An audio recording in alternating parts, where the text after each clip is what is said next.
L'histoire débute avec notre personnage principal qui a l'air d'une épave. Alors qu'une voix hurle en lui demandant ce qu'il fait. Ensuite, une fille dit à Cross de se dépêcher. Et de voler la malédiction qui affecte Lord Arthur. Cross dit qu'il est à bout.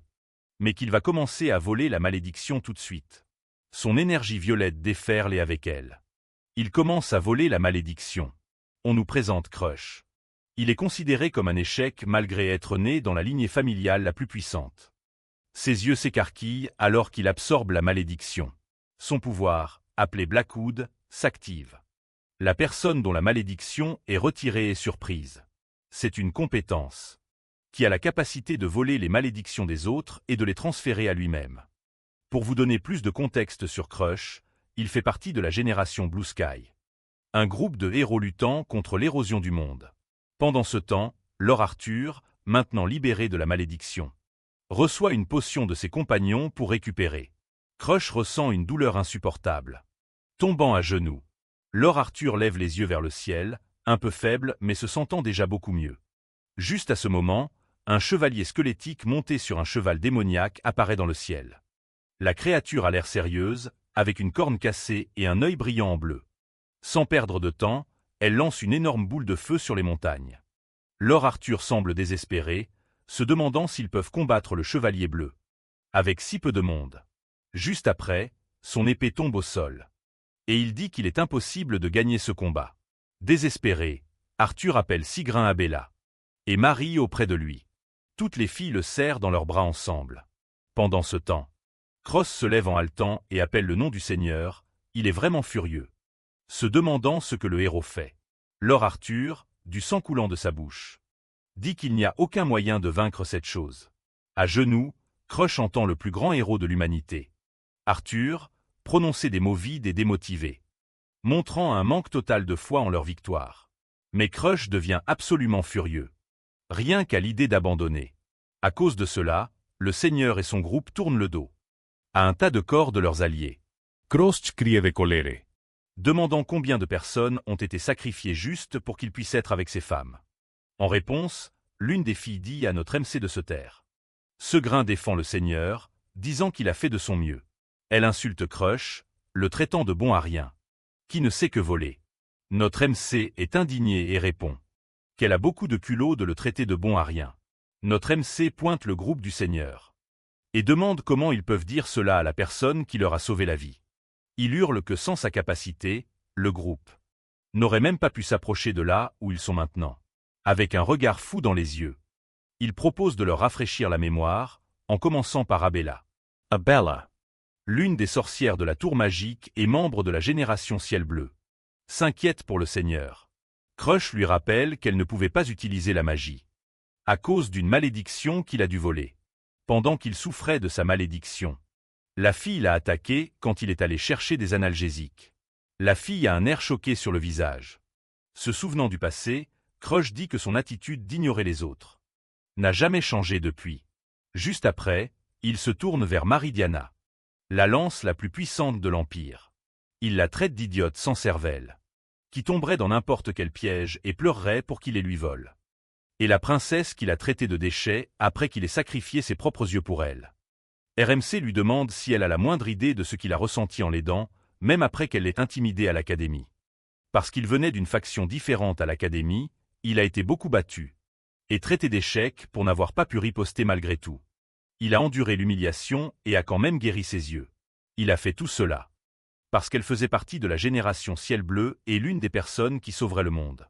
Tandis que lui n'était qu'une honte pour le royaume, un échec complet sans aucun talent pour le combat. À partir de là, il se demande à quoi bon nettoyer leurs dégâts.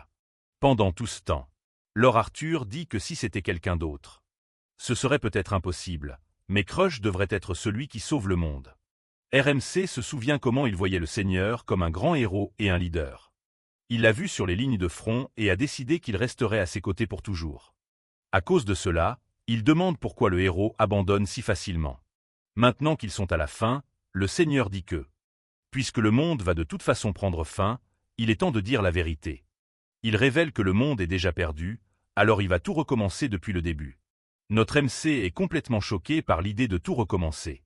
Arthur le confirme et dit que ce n'est pas la première fois qu'il a connu la destruction à partir de là. Le Seigneur révèle que sa capacité spéciale est la régression et cette fois, il a réussi à trouver une technique pour que les 3 filles reviennent en gardant leurs souvenirs. Crash comprend le plan, si tout le monde recommence. Avec l'expérience qu'ils ont déjà acquise, cela signifie que la chance d'arrêter la destruction la prochaine fois sera beaucoup plus élevée, dit Arthur. Il va tout recommencer à zéro, mais seulement avec les 3 filles. Notre MC est confus et demande ce qui va lui arriver. Avec un sourire sadique, le Seigneur s'apprête à lui annoncer la pire nouvelle possible. Il dit simplement que Crush n'est plus nécessaire à ses plans. En entendant cela, le monde de notre MC s'effondre complètement. Le Seigneur admet que la capacité de Blackout du gars était plutôt utile. Après tout, elle pouvait voler des malédictions qu'il était autrement impossible de briser. Mais Arthur s'interroge sur l'intérêt de régresser avec quelqu'un qui est déjà complètement brisé. Il pense donc qu'il est beaucoup plus efficace d'obtenir une nouvelle version, propre, de Crush dans la prochaine vie. Notre MC comprend qu'il a été utilisé comme un objet jetable tout ce temps. Il réalise que le plan était de le laisser tomber. Dès le tout début, le Seigneur ajoute même qu'il l'utilisera dans la prochaine vie. Et celle d'après, lui faisant un adieu cynique. Désespéré, notre MC essaie d'empêcher le groupe de partir. Mais il était trop tard et il se souvient qu'au fond de lui, il savait déjà que cela arriverait. Après tout, si Arthur était un véritable ami, il n'aurait pas laissé Crush être ignoré de tous. Dans un ultime acte de désespoir, il hurle à Arthur de l'emmener avec lui. Lentement, sa conscience commence à s'estomper, tout comme sa force, à ce rythme. Il réalise qu'il va passer l'arme à gauche avant même que le monde ne finisse. Mais notre héros refuse d'accepter une fin si pathétique. Il se souvient que la capuche noire peut voler des capacités. Pas seulement des malédictions.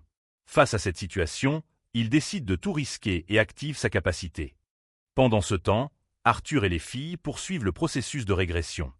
Juste après, une énergie sombre jaillit du corps de Crush et s'élance avec un sourire triomphant. Il réalise que son plan a fonctionné. L'énergie violette enveloppe complètement Arthur. Le corps d'Arthur. Son objectif est unique. Seulement de voler la capacité de régression à ce traître. Arthur est surpris et demande si notre héros n'a toujours pas abandonné. Crush reveal Qu'il a vécu d'innombrables destructions à ses côtés et à chaque fois. Il a été laissé pour compte quand il est devenu inutile. Alors il informe que maintenant, c'est au tour d'Arthur d'être abandonné, avec un sourire dément. Il admet qu'il est peut-être vraiment fou. Il pointe le chevalier bleu du doigt et lui rappelle que le monde est voué à la ruine. Le chevalier géant observe tout d'en haut.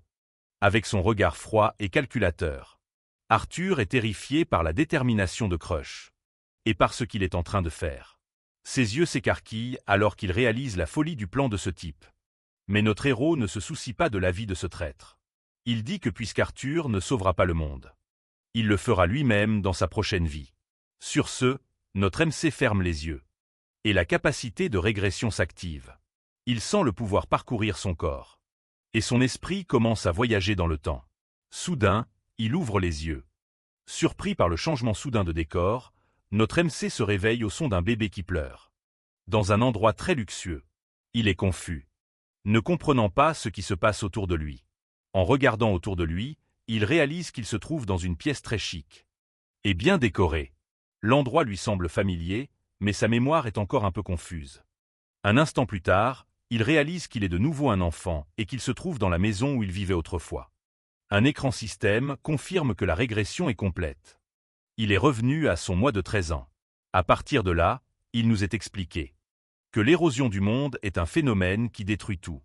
Avec elle, l'environnement change et des espèces d'une autre dimension envahissent le monde. Parmi ces créatures, il y en a qui ressemblent beaucoup aux humains. Ces terribles monstres apparaissent sous diverses formes et tailles. Ces créatures sont connues sous le nom des « érodeurs du monde » et sont très dangereuses à cause de cela. Les humains normaux n'ont aucune chance et ne peuvent que fuir et appeler à l'aide. Mais il y a ceux qui se battent de front contre cette menace constante. Ils utilisent la magie et les épées pour protéger l'humanité de l'extinction. Ces héros risquent leur vie dans des batailles épiques pour sauver le monde.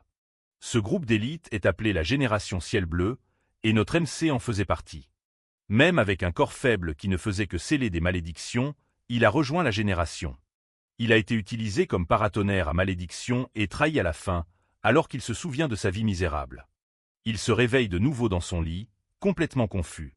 Il regarde autour de lui et reconnaît sa vieille chambre. RMC trouve le changement de temps étrange.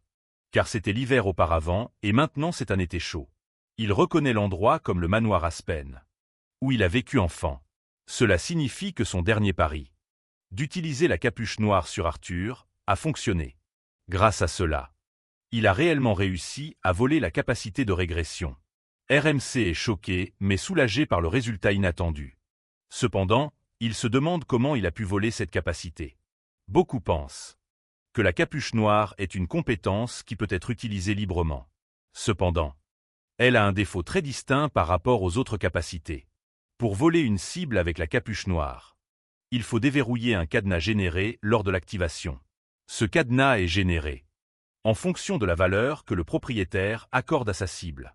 Même une roche devient un objet difficile à voler si le propriétaire la considère précieuse. Par conséquent, les choses que l'adversaire valorise, comme les compétences, sont beaucoup plus difficiles à voler. Plus la valeur est grande, plus les conditions apparaissent. Et plus le vol devient difficile. Avec cela, il se demande ce qui se passait avec Arthur à ce moment-là. Il se souvient que la capuche noire s'est activée. Mais il n'a vu aucun cadenas apparaître.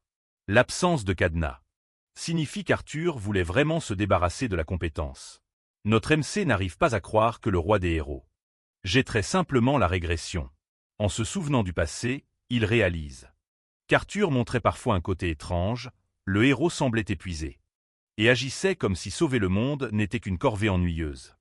Répéter un monde voué à la destruction, tout seul, a dû briser sa santé mentale. Par conséquent, pour Arthur, la régression n'était pas différente d'une terrible malédiction. C'est pourquoi il voulait transmettre ses souvenirs aux 3 filles et passer à autre chose. De cette façon, elles pourraient régresser ensemble tout en le laissant derrière elles à nouveau. Le fait qu'il ait réussi à voler la compétence avec la cape noire signifie quelque chose de terrible. Cela signifie qu'Arthur était piégé dans le monde en ruine sans sa capacité principale. Il a été frappé par la pluie de météores du Chevalier Bleu et a très certainement trouvé la mort. Crush dit qu'il a pris la compétence qu'Arthur voulait en jeter, et qu'il devrait être reconnaissant. Il laisse échapper un rire amer. En pensant à toutes les injustices qu'il a subies, notre MC se souvient comment il était toujours mis à l'écart du groupe. Ils agissaient comme si absorber des malédictions était facile. Ignorant sa souffrance, ils ne se sont jamais souciés de la souffrance d'un coéquipier. Avec des larmes de colère, il se souvient de toutes les humiliations qu'il a subies. À cause de cela, il maudit Arthur et dit que le héros a eu ce qu'il méritait par le passé. Il se regarde dans le miroir et voit son apparence jeune. Il lui manque environ 10 ans, mais avec des muscles décents pour son âge. C'est le résultat d'un entraînement quotidien. Juste pour survivre dans la famille Wallem. Il réalise alors qu'il est dans le manoir. Juste après la cérémonie de l'épreuve. Lors de cette cérémonie, le destin de chaque membre de la famille est décidé. Plus le contractant est excellent, plus le niveau du dieu qu'il ait choisi est élevé, mais notre protagoniste était une exception. Et parce qu'il n'avait aucun talent, aucun dieu ne l'a choisi. Il a été chassé de la maison principale de la famille et envoyé au manoir du Pain Azur. Un endroit pour les ratés. Maintenant, lui, le plus grand échec de la famille, est de retour dans cet endroit détesté. Cependant, à présent, il est le seul à connaître la fin du monde imminente. Une fin que même la puissante génération du ciel bleu n'a pu empêcher. Regardant par la fenêtre, il se demande s'il peut arrêter la fin du monde. Il a une sombre vision de la destruction à venir. Avec divers monstres. En colère, il frappe la fenêtre et décide qu'il ne va pas rester là à se lamenter. Il ne s'agit pas de savoir s'il peut ou non. Il doit l'arrêter, car il s'est battu si fort pour cela. Après tout, si le monde est détruit, il disparaîtra avec lui. Avec un regard déterminé, il sait qu'il n'y a pas d'autre option que de se battre. Ainsi, la première étape pour empêcher la destruction commence. À cet instant, soudain, une voix l'appelle « Jeune maître ». Et un vieux majordome apparaît. Notre protagoniste est heureux de voir Arioto et réalise qu'il est toujours en vie. Arioto était le seul majordome du manoir et s'est occupé de lui-même s'il était un raté. Mais il se souvient qu'Arioto était celui qui l'avait empoisonné sur ordre de son frère. Avec un regard fou, il se demande quand le vieil homme compte utiliser le poison. C'est ce majordome qui, à 14 ans, lui a fait boire du poison, lui enseignant sa première leçon de trahison. À partir de là, Il se souvient de plusieurs autres personnes qui l'ont trahi. Même sa propre famille le méprisait et le traitait comme un parfait inconnu. Deux hommes sont choqués par la force de la jeune fille de seulement 15 ans qui est en train de vaincre les chevaliers. Voici Charlotte Valémar, la demi-sœur aînée du protagoniste et une véritable sainte de l'épée. Les deux hommes commentent son talent qui n'apparaît qu'une fois tous les 1000 ans. Pendant ce temps, l'autre demi-frère, Beroken Walem, semble plutôt agacé par les compliments faits à la jeune fille. Ses yeux brillent de haine. Et il jure d'anéantir toute sa lignée, mais il sait que Charlotte représente un trop grand risque. Et sa mère est également très puissante, il ne lui reste donc qu'une seule option. Le bon à rien de la famille, décide-t-il. Il commencera son plan en se débarrassant d'abord de notre protagoniste. Birukan parle avec Arioto et dit que le chemin du majordome est également bloqué à cause de Cross. Il offre un poison et promet de résoudre les problèmes de la fille d'Arioto et ses dettes en échange. Le majordome hésite et dit qu'il a élevé Cross comme son propre fils et ne peut pas le faire. D'une voix froide, Beroken se contente de prononcer le nom d'Arioto pour le faire pression. Il demande ensuite si le majordome va choisir l'enfant de quelqu'un d'autre, plutôt que sa propre fille. Face à ce choix impossible, Arioto n'a d'autre option que d'accepter. Et ainsi, le majordome empoisonne la nourriture de notre protagoniste, scellant son destin. La main du majordome tremble, alors qu'il s'apprête à commettre l'acte. Notre protagoniste regarde Arioto sous le choc, qui est blessé et dans ses bras avec ses dernières forces. Ario s'excuse auprès du jeune maître qu'il aime tant. Il regrette d'avoir trahi le garçon qu'il considérait comme son propre fils. Juste après, sa main tombe sans vie au sol, marquant la fin de son voyage. Dévasté, notre MC se demande ce qu'il a fait pour mériter tant de souffrance. En réalité, Arioto n'a pas supporté la culpabilité et a mangé lui-même le ragoût empoisonné. De retour au présent, Crush confronte le majordome qui fait semblant de ne rien savoir. Mais le garçon lui demande s'il pensait vraiment qu'il ne saurait rien. Il réalise qu'il accule à nouveau le majordome et décide de changer de tactique. Notre MC dit que s'il n'était pas un échec, Arioto n'aurait jamais reçu un tel ordre. Arioto est confus car il s'attendait à ce que le garçon pleure ou se mette en colère contre lui. Cependant, la réaction du jeune maître est complètement différente de ce qu'il avait imaginé. Au lieu de cela, Crush l'invite à le suivre, laissant le majordome assez surpris. Notre MC donne alors un ordre bizarre et dit à Arioto de couper le mur. Crush défie le majordome en disant que couper le mur devrait être facile pour lui. Et Arioto accepte immédiatement sans hésitation. Arioto se positionne Pour frapper le mur de toutes ses forces. De là, il tire une épée géante, qui brille d'une intense aura violette. L'arme semble très puissante, et est plus que prête pour l'attaque imminente. D'un mouvement rapide, il lance un coup précis contre le mur de la bibliothèque. Le résultat est un trou parfait, révélant un passage secret, et Crush loue la coupe. Arioto est choqué par le passage secret, pendant que notre MC le félicite pour le travail bien fait. Le majordome fixe le garçon et pense. Il agit comme s'il savait déjà tout. Il réalise que le jeune maître est complètement différent de ce qu'il était la veille. Le garçon s'arrête devant une porte verrouillée et le majordome se demande ce qui s'est passé là.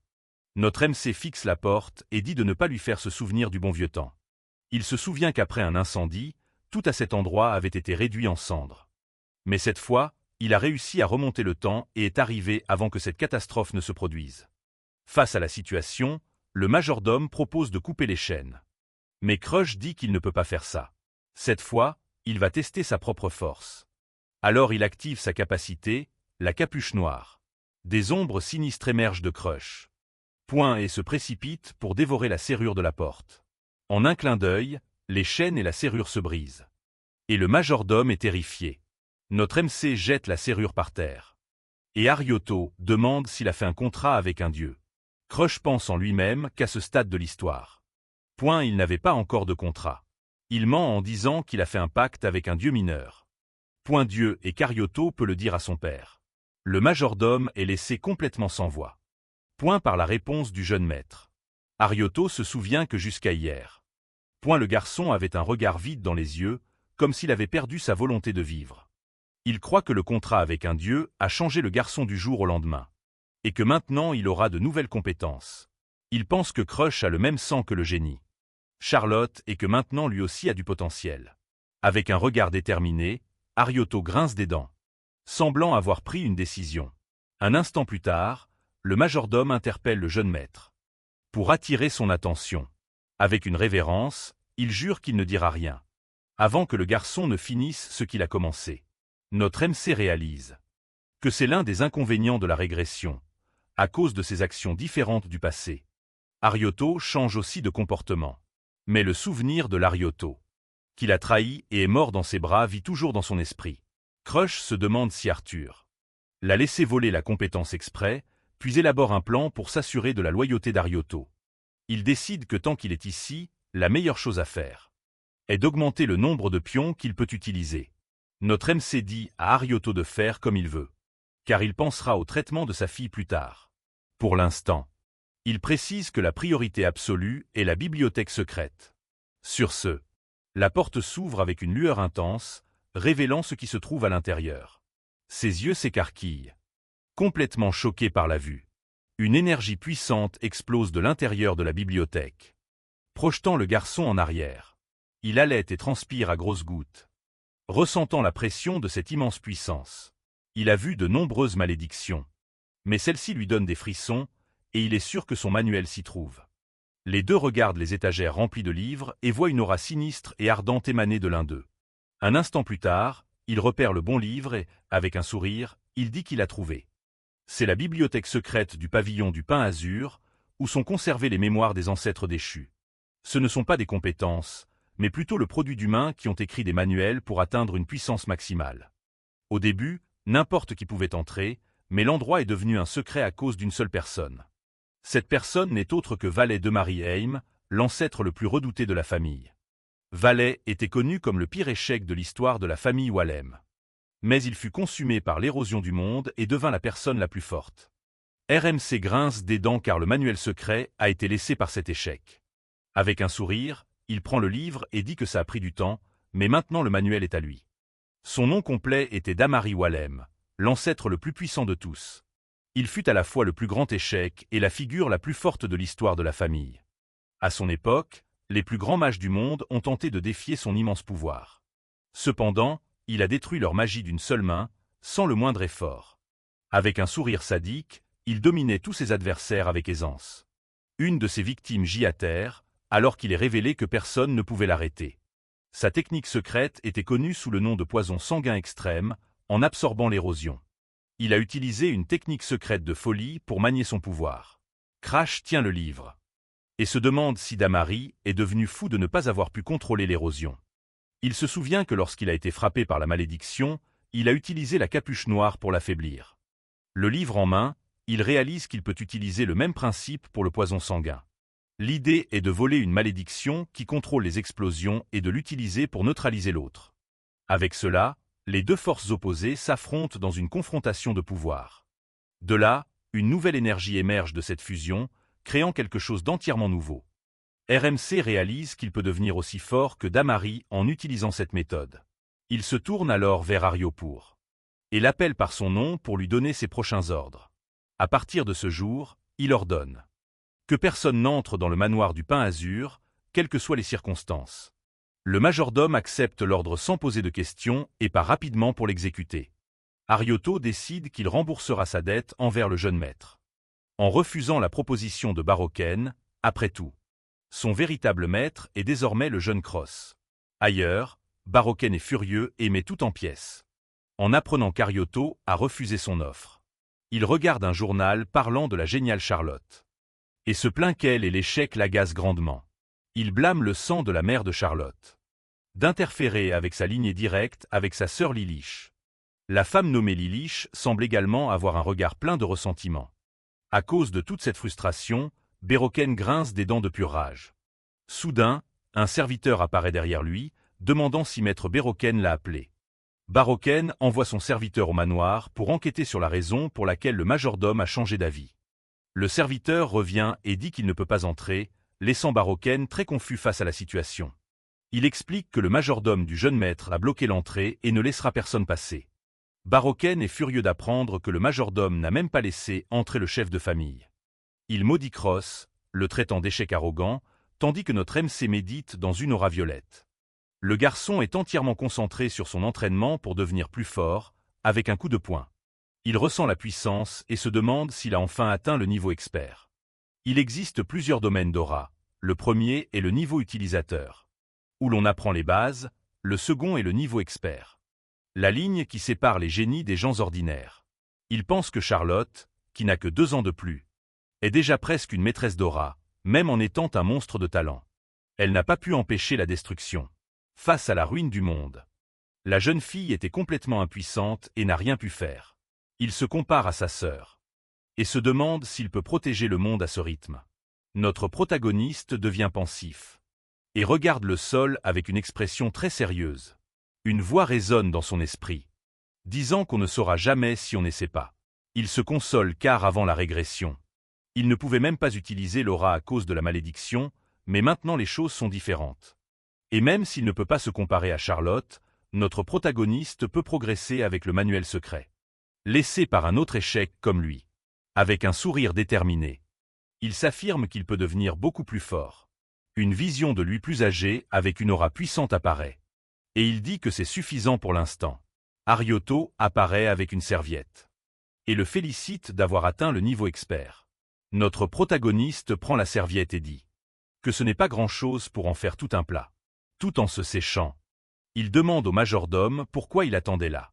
Le majordome s'incline et annonce que sa fiancée, Lady Bianca Ardenard, est arrivée au manoir. En entendant cela, notre protagoniste est complètement choqué et sans voix. Il se souvient d'elle comme Bianca le démon blanc. Une figure très crainte à l'avenir, elle est devenue la chef des érodeurs. Et a vaincu l'un des 10 plus puissants des cieux, mais maintenant elle n'est que la plus jeune fille. De la famille Ardenard, une petite fille normale. En regardant la fille à la porte, il réalise que c'est un mariage politique, c'est un accord. Où la famille Walem se débarrasse d'une inconnue et gagne une alliance avec le Nord. Avec un sourire, notre MC pense qu'ils sont tous deux commodément utilisés par leur famille. Il avait en fait déjà quelque chose à discuter avec Bianca et est surpris qu'elle soit venue le voir. Bianca Ardenard est la plus jeune fille de la famille qui règne sur le continent Nord. À cause de l'influence de sa mère qui était maudite, elle est née avec un problème majeur. Dès sa naissance, Bianca fut affligée d'une malédiction appelée poupée de neige. Cette malédiction avait même atteint son âme. Elle ne pouvait donc pas être brisée par des méthodes normales. Enfant maudite, née en échange de la vie de sa mère. Sa situation était assez triste à cause de cela. Bianca était traitée très froidement au sein de sa propre famille. En y pensan. Notre MC se demande si la fille le détestait pour une raison quelconque. Il espère que cela n'interférera pas avec son plan de lui voler sa malédiction, après tout. La poupée de neige est la malédiction dont il a besoin pour contrôler l'extrême poison sanguin. Notre MC remercie le majordome, tout en essuyant la sueur de son entraînement intense. Il dit à Arioto d'amener la fille à l'intérieur du manoir et de lui demander d'attendre un peu. De là, un souvenir d'il y a 5 mois. Montre Crush traitant très mal Bianca, il lui a crié dessus en lui disant de partir. Et en disant qu'elle n'était intéressée que par le pouvoir de sa famille. La jeune fille a une expression triste, mais aussi très sérieuse après l'humiliation. Sans un mot, elle se tourne et quitte la pièce. Bianca se dit qu'elle n'est pas venue ici parce qu'elle voulait être avec lui. Dans un flashback, son père dit que pour que la famille survive, elle doit épouser un Walem. Il la tient par le menton et l'appelle par son nom d'une manière très froide et calculatrice. La jeune fille sait que le destin de sa maison dépend d'elle et qu'elle doit faire tout ce qu'il faut. S'il n'y avait pas eu le mariage arrangé, elle n'aurait jamais affaire à un perdant cynique comme Crush. La jeune fille serre ses vêtements fermement, montrant toute sa frustration et sa colère. À cause de cela, elle décide que c'est elle qui rejette les fiançailles et non l'inverse. De retour au présent, notre MC se souvient à quel point il était un crétin et lâche un soupir. Avec un sourire, il s'excuse pour le thé chaud et dit qu'il va parler au domestique. Bianca est complètement sans voix face au changement soudain d'attitude du garçon. Le MC l'invite ensuite à se promener dans le jardin pour se détendre un peu. Il demande à Arioto d'apporter des biscuits aux noix de macadamia et la jeune fille le suit en silence. Crush dit que son voyage a dû être long et qu'il devrait se voir plus souvent. Bianca dit que pour quelqu'un comme lui, son ton ressemble plus à celui d'un supérieur qu'à celui d'un fiancé. La jeune fille le fixe d'un regard sérieux et méfiant. Sans dire un mot de plus, elle pense que quelque chose ne va pas. Parce qu'il semble être une personne différente et elle n'a jamais dit qu'elle aimait les cookies. Pendant ce temps, Crush admire la paix du jardin et la jeune fille commence à poser une question. Elle le questionne directement, lui demandant s'il est vraiment le véritable Crush. Les deux se regardent un instant et une atmosphère tendue s'installe entre eux. RMC tend alors la main et touche les cheveux de la jeune fille, qui est un peu surprise. Avec une aura sinistre, il demande s'il semble si différent d'avant. Bianca est complètement terrifiée en ressentant l'intense soif de sang émanant de lui. Effrayée, elle s'excuse immédiatement, tandis que notre MC réalise qu'il est allé un peu trop loin. Il pense que ses souvenirs sont confus, mais il y a une chose qu'il n'a jamais oubliée. Ce dont il se souvient parfaitement, c'est l'expression sur le visage de Bianca. C'était le même visage qu'elle avait le jour où elle a trouvé la mort. Dans le pavillon de la mer du Nord, face à la situation, il invente une excuse. Et dit qu'il a fait un pacte avec un dieu. Bianca croit l'histoire. Et félicite notre MC pour sa grande réussite. Notre MC saisit l'occasion. Et dit qu'il a une proposition à faire à Bianca, qui est assez surprise. La jeune fille pense qu'il va demander l'annulation des fiançailles, laissant le garçon indigné par l'idée.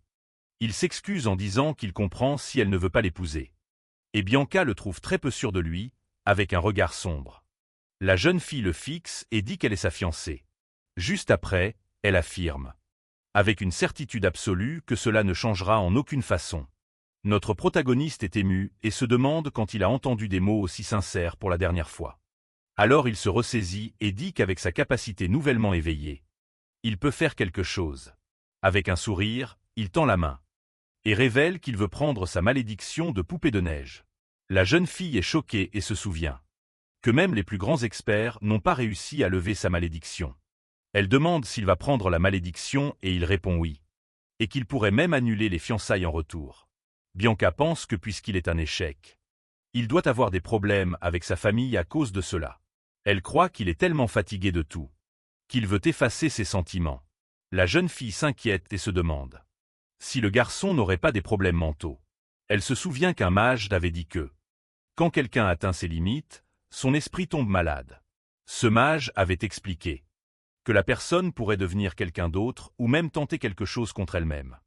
La jeune fille se souvient que le mage avait dit que ces moments sont dangereux. Et des signes d'une fin. Il lui avait conseillé de rester aux côtés de la personne. Et à cause de cela, elle tient la main du garçon. Bianca dit qu'il s'en sortira. Et qu'il n'a pas besoin d'une malédiction pour contrôler ses émotions. Notre protagoniste est complètement confus. Et dit qu'elle mélange tout. Elle prévient qu'elle lui rendra souvent visite et il demande pourquoi. Puisqu'elle le déteste. La jeune fille dit qu'elle ne peut pas abandonner quelqu'un en danger. Il réalise qu'elle n'a pas nié le détester. Notre protagoniste comprend qu'elle est très têtue. Mais qu'elle a complètement mal compris la situation puisqu'elle ne coopérera pas du tout. Il décide d'utiliser sa capacité pour voler la malédiction, sa compétence de verrouillage s'active. Et une énergie violette entoure complètement la jeune fille. De là, une puissante énergie se manifeste dans ses mains. Alors qu'elle se prépare au pire avec ça. Une condition de déverrouillage apparaît et notre MC est sous le choc. La condition pour voler la malédiction est assez simple. Devenir l'ami de Bianca. Il réalise que c'est un double verrou. Et que la malédiction fait partie d'elle depuis sa naissance. Il pense qu'être son ami est plus difficile qu'être son fiancé, car la jeune fille n'a aucune émotion. Il la gardera donc près de lui pour empêcher sa transformation et trouver une ouverture. Il pense pouvoir empêcher sa transformation et prendre la malédiction, faisant d'une pierre deux coups. À cause de cela, la meilleure chose à faire est d'écouter ce qu'elle a à dire.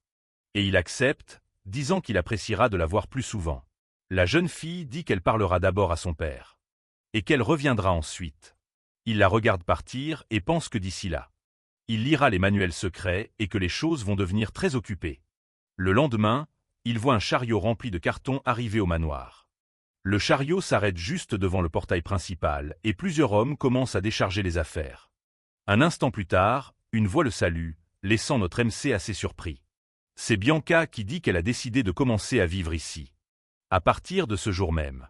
Notre MC est complètement choqué par la nouvelle. Quel emménage. Quelque temps plus tard, il se réveille. Et réalise que quelqu'un dort à côté de lui. Il voit que c'est Bianca. Dormant paisiblement et bavant un peu sur son lit, le garçon se demande si la fille dort encore là.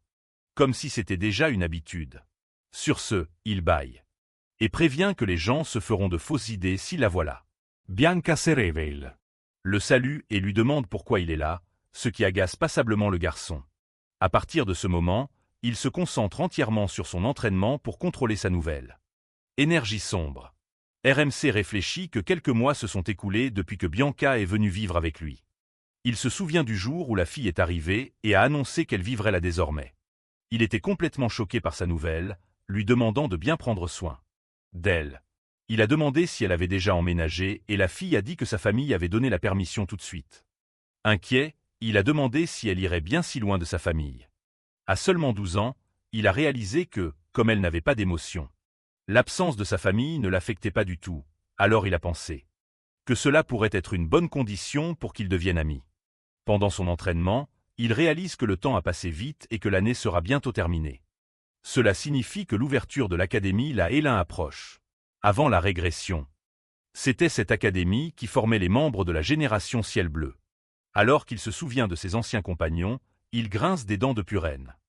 Avec un sourire maléfique, il dit qu'il connaît leurs faiblesses et peut voler leurs compétences. Il aura 14 ans l'année prochaine, il a donc 1 an pour devenir plus fort. Cependant, il remarque que son talent commence à atteindre une limite. À cause de cela, il se demande si le niveau débutant est le maximum qu'il puisse atteindre. Avec les manuels pour surmonter cette barrière, il doit voler la malédiction de Bianca et maîtriser le poison sanguin. En quittant sa chambre, il la trouve assise là et lui demande si elle l'attendait encore. La jeune fille le confirme et dit qu'elle ne peut pas le laisser seul, rendant notre MC un peu tendu. Depuis l'été, elle le suit partout, comme un petit oiseau, même aux toilettes. RMC se demande quand elle commencera enfin à le voir comme un ami. Il l'invite à sortir et à jouer. Mais Ario l'interrompt en l'appelant jeune maître. Le majordome annonce qu'une invitation du sanctuaire des étoiles est arrivée et le garçon est curieux. C'est le nom d'une fête pour mineurs qui a lieu 1 fois par an pour créer des amitiés. Crush se souvient de l'événement et remercie le majordome pour l'explication détaillée. Il pense qu'avant la régression, il était un reclus, donc ses souvenirs sont un peu vagues. Avec un air sérieux, il commence à réfléchir à ce qu'il devrait faire ensuite. Il croit que son frère sera là et décide d'y aller, afin qu'Arioto ne soit plus manipulé. RMC accepte l'invitation. Et Bianca dit qu'elle l'accompagne aussi. Le majordome prévient que les autres participants le critiqueront sûrement beaucoup.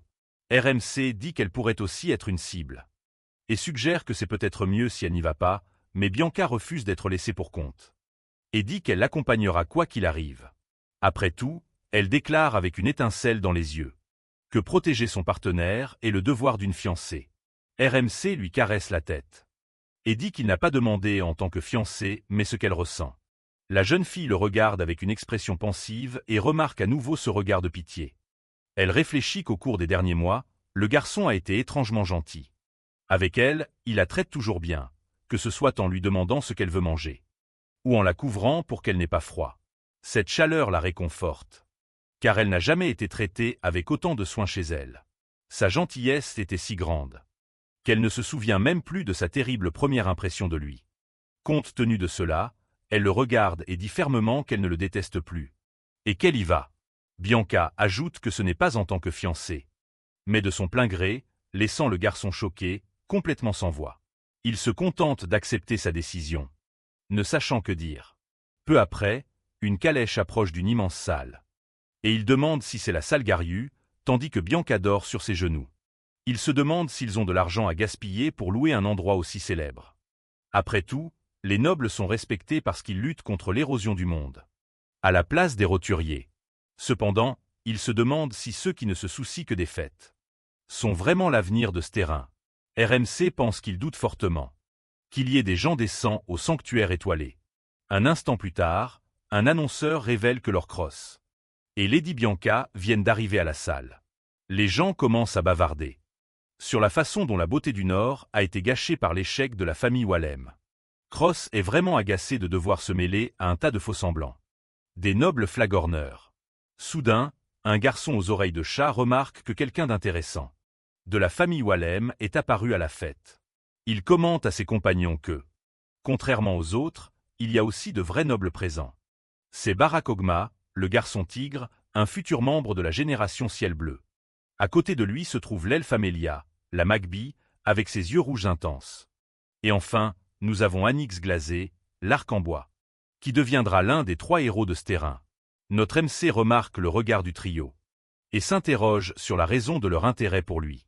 Il se souvient bientôt de Charlotte, se vantant que personne ne pouvait la vaincre à la fête précédente. Sa sœur a utilisé ses pouvoirs et a qualifié le sanctuaire étoilé de véritable dépotoir. Et parce qu'elle trouvait tout cela si ennuyeux, elle a dit à Petit Cross qu'elle ne reviendrait pas l'année suivante.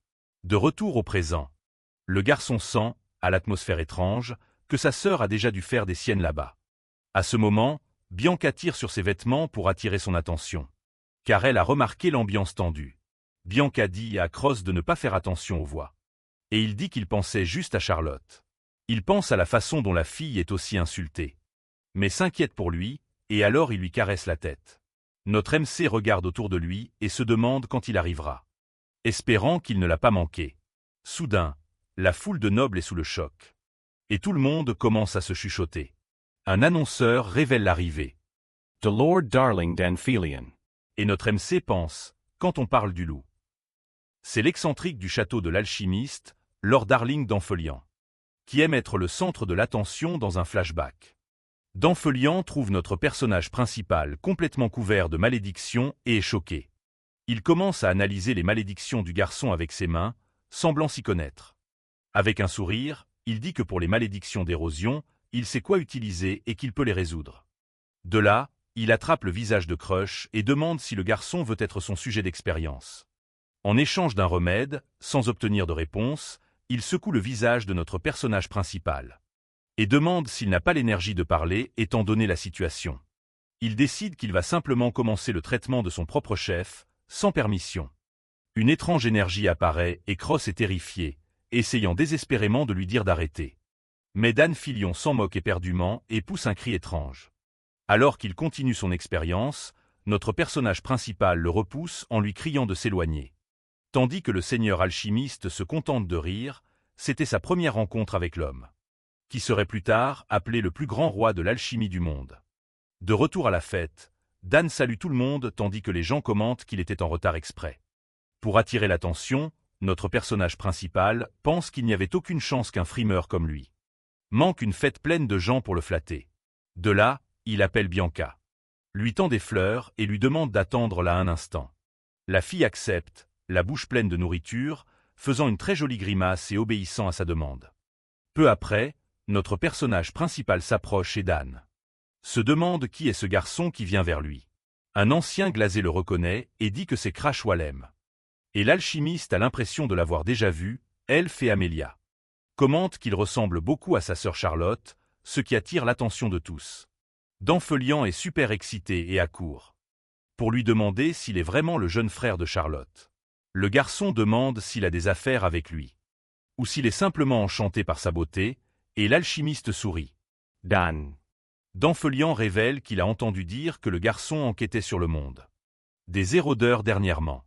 Avec un sourire, Crush demande si, en le présentant ainsi, il a un peu piqué son intérêt. Le seigneur alchimiste le traite de gamin provocateur. Avec un sourire très malicieux, il prévient que, puisqu'il a attiré son attention, le garçon ferait mieux d'être préparé à ce qui va suivre. Un instant plus tard, D'Anphelion regarde des armes et demande son âge à notre MC. D'Anphelion prend une épée et se prépare à tester les compétences de notre MC. Crush dit qu'il a 13 ans et l'alchimiste commente que son aura ne semble pas être celle d'un enfant. Le garçon pense qu'intérieurement, il est déjà un adulte et, comme il n'a pas beaucoup de temps, il veut aller droit au but. Avec un sourire, D'Anphelion le regarde et lui dit d'aller de l'avant et de dire ce qu'il veut. De nulle part, l'alchimiste lance une épée. Et notre MC l'attrape en plein vol, complètement surpris. Ses yeux s'écarquillent alors qu'il réalise que ce n'était pas un simple jeu d'enfant. Par pur instinct, il utilise l'épée pour bloquer une attaque rapide et inattendue de D'Anphelion. Il crie de colère, demandant ce que diable le seigneur alchimiste est en train de faire. Tout à coup, D'Anphelion dit qu'il a enfin rencontré le frère de Charlotte et voulait juste tester ses compétences d'abord. RMC est vraiment agacé par la situation et pense que ce gars est une vraie plaie alors qu'il continue de se battre. L'alchimiste lui rappelle qu'il avait quelque chose à dire et qu'il l'écoute avec un regard concentré. RMC se prépare à contrer l'attaque de toutes ses forces. D'Anphelion est choqué et demande comment un raté sans compétence peut se battre comme ça.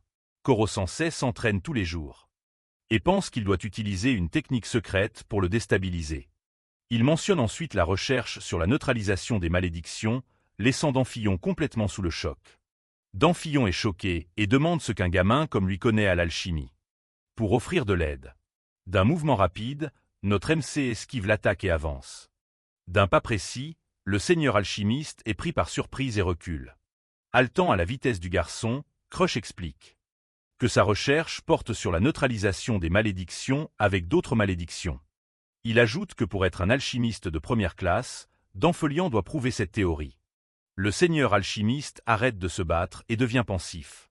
Tenant son épée avec un regard intrigué, avec une aura sombre. RMC dit qu'il l'aidera dans sa recherche. Il révèle qu'il fera cela. Avec sa capacité spéciale qui peut voler n'importe quel type de malédiction. Damphillon est complètement terrifié en voyant l'aura et se demande comment un raté peut avoir de telles compétences. Avec un sourire, il réalise que si ce que dit Crush est vrai, c'est la chance parfaite. Il pourrait prouver la théorie de l'offre et de la demande. Et la neutralisation des malédictions, et il demande ce qu'il veut en retour.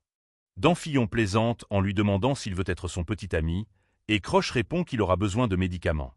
Pour les malédictions qu'il va subir. Notre MC pense en lui-même que le simple vol de capacité ne suffira pas à gagner. Après tout, même la puissante génération Blue Sky, avec leurs compétences extraordinaires, n'a pas pu empêcher la destruction. À cause de cela, un échec comme lui n'a d'autre choix que d'utiliser tous les moyens possibles. Damphillon pense avoir entendu dire que le garçon avait perdu sa motivation. À cause de sa sœur, mais il semble que ce ne soit pas le cas. Il réfléchit à la façon dont la famille possède un génie écrasant et un excentrique complètement fou. Avec un visage rougi, le seigneur alchimiste est tout chamboulé et pense qu'il forme une sacrée paire de frères et sœurs. Ensuite, il se ressaisit et demande s'il peut poser une question à notre MC. Damphillon demande alors si le garçon a l'intention d'aller à la nouvelle académie Lalé, avec un sourire sinistre et une aura sombre. Crush répond que c'est plus qu'évident qu'il y va. Le seigneur alchimiste est tout excité. Et notre MC pense que l'académie est pleine de compétences à voler pour lui. Ainsi, Damphillon accepte l'accord et dit que la place à côté de lui est vacante. Et le garçon pense qu'il n'a pas changé d'un pouce.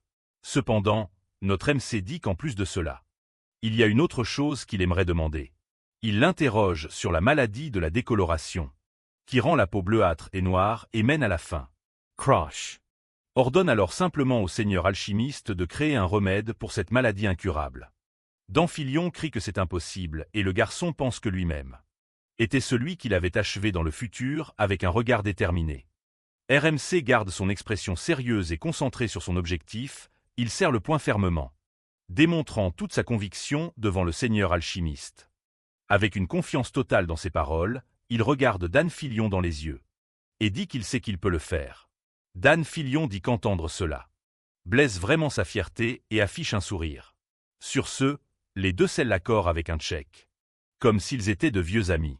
Alors le seigneur alchimiste prend congé et lui dit de le chercher au manoir quand le remède sera prêt. Mais avant de partir, il demande si notre MC aime Charlotte et le garçon devient tout gêné.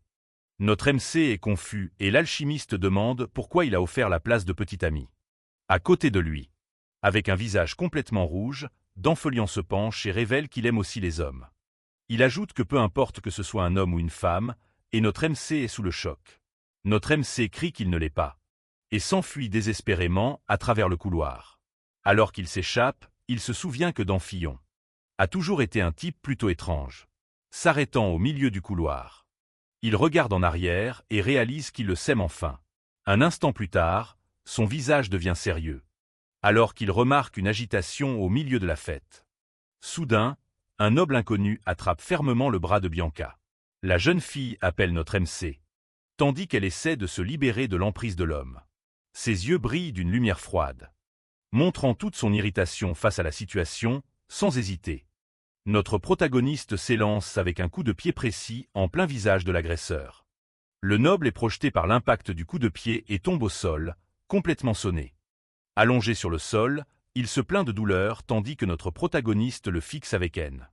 Avec une aura sombre, il demande ce que le noble pensait bien faire. Il répète la question avec encore plus de colère pour avoir tenté de prendre sa fiancée par la force. L'agresseur est complètement terrifié par la réaction de notre protagoniste. Notre protagoniste hurle qu'il a tenté de s'en prendre à une fille de 12 ans. Il le traite de racaille et le noble désespéré tente de nier l'accusation. Effrayé, il révèle qu'il ne faisait que suivre les ordres de la princesse Claudia. Notre protagoniste est complètement choqué d'entendre le nom de Claudia Sterrin. Le noble confirme que la princesse l'a envoyé la chercher, mais comme elle a résisté, il a utilisé la force. Notre protagoniste regarde Bianca qui se tient là, observant tout en silence. Étant la fille cadette maudite, elle était toujours méprisée par la noblesse. La princesse ne s'implique qu'avec ses fidèles serviteurs, il trouve donc étrange qu'elle la convoque. Avec un regard pensif, il réalise que cette histoire cloche énormément. Il sent que la situation est bien plus compliquée qu'il n'y paraît à première vue. Il réalise qu'il y a un autre lien derrière tout cela. Avec un sourire, il se souvient du véritable cerveau derrière ce plan étrange et cette agitation. Le nom qui lui vient à l'esprit est Kiyumi Anix, le gars qui courait toujours après sa sœur. Après avoir été battu par Charlotte à la fête, Anix la détestait mais en même temps l'admirait énormément. Puisqu'il ne pouvait pas vaincre la sœur, il a décidé de s'en prendre à la cible la plus facile, RMC. RMC laisse échapper un rire moqueur face à la simplicité du plan. Cependant, il se met vraiment en colère en pensant qu'Anix a osé impliquer Bianca dans tout ça. RMC dit alors au noble qu'il y ira, mais le type ne comprend pas. Il révèle qu'au lieu de la princesse, il va rencontrer Anix. Laissant le noble confus, le garçon dit que le noble sert la princesse. Mais ne sait même pas quels ordres il suit et que son intuition est terrible. De là, il prend la main de Bianca et l'invite à partir. Laissant le noble derrière eux, les deux marchent ensemble à travers le couloir, s'éloignant de l'agitation qui vient de se produire, tandis qu'ils marchent. Notre MC demande à Bianca pourquoi elle a refusé d'aller avec le noble. Il savait déjà qui était le cerveau. À cause de ses souvenirs d'avant la régression, mais il se demande pourquoi Bianca, à seulement 12 ans, a désobéi à un ordre royal. Avec un regard abattu, Bianca révèle la raison pour laquelle elle n'a pas obéi à l'ordre de la princesse. Elle explique qu'elle attendait. Parce que notre MC lui avait demandé de ne pas le quitter. En entendant cela, notre MC est touché par la loyauté de la jeune fille. Et lui offre un sourire. Sur ce, il lui tapote la tête. Et la félicite pour le travail bien fait. En atteignant une porte, il trouve un garçon aux oreilles de chat qui s'étire. Il semble très vif et laisse échapper un « oh ». Comme s'il les attendait. Le garçon le salue et notre MC dit qu'il est venu voir Anix. Barak confirme qu'Anix lui a demandé de laisser entrer RMC s'il le voyait. RMC le reconnaît comme Barakama. Le garçon tigre, futur héros, il se souvient aussi que Barak est un épéiste maniant 2 épées et qu'il a une personnalité très instable. À cause de cela, il pense que les ordres d'Anix l'ont sauvé d'ennui. Mais Barak l'interpelle, le garçon tigre le défie en combat. Et notre MC pense que le combat est interdit ici. Barak dit que s'il a combattu Charlotte, il peut aussi se battre avec lui qui semble plus faible. RMC se souvient que Barak est plus fort qu'Anix et a un style de combat imprévisible. Avec un regard déterminé, il décide qu'il doit gérer cela avant de rencontrer Anix. Il réalise que les yeux du garçon ne le laisseront pas s'en tirer si facilement. Alors RMC accepte le défi et serre son poing fermement. Barak s'élance avec une attaque rapide et notre MC esquive à la dernière seconde. Il fait un pas de côté et prépare une contre-attaque précise contre le garçon tigre d'un pas ferme. Il se positionne pour frapper de toute sa vitesse. Un instant plus tard, il assène un puissant coup de poing, en plein dans l'estomac de son adversaire. Son regard devient complètement concentré, tandis qu'il porte le coup avec précision. Cette technique est connue sous le nom de « frappe éclair » et prend l'adversaire par surprise. Le garçon tigre est projeté en arrière par l'impact et tombe au sol, souffrant beaucoup. Notre MC reste là, observant le résultat de son attaque rapide et efficace. Allongé sur le sol, Barak se plaint que le garçon ne le ménage pas du tout. Notre MC répond que c'est lui qui l'a défié au combat en premier lieu, excité. Barak a demandé à continuer mais demande d'abord s'il peut récupérer son arme. Notre MC le regarde sérieusement et lui demande s'il peut vraiment supporter de continuer le combat. Avec du sang coulant de son nez, Barak esquisse un sourire, montrant que le combat est loin d'être terminé. Barak est laissé complètement étourdi sur le sol, ne comprenant pas ce qui vient de le frapper.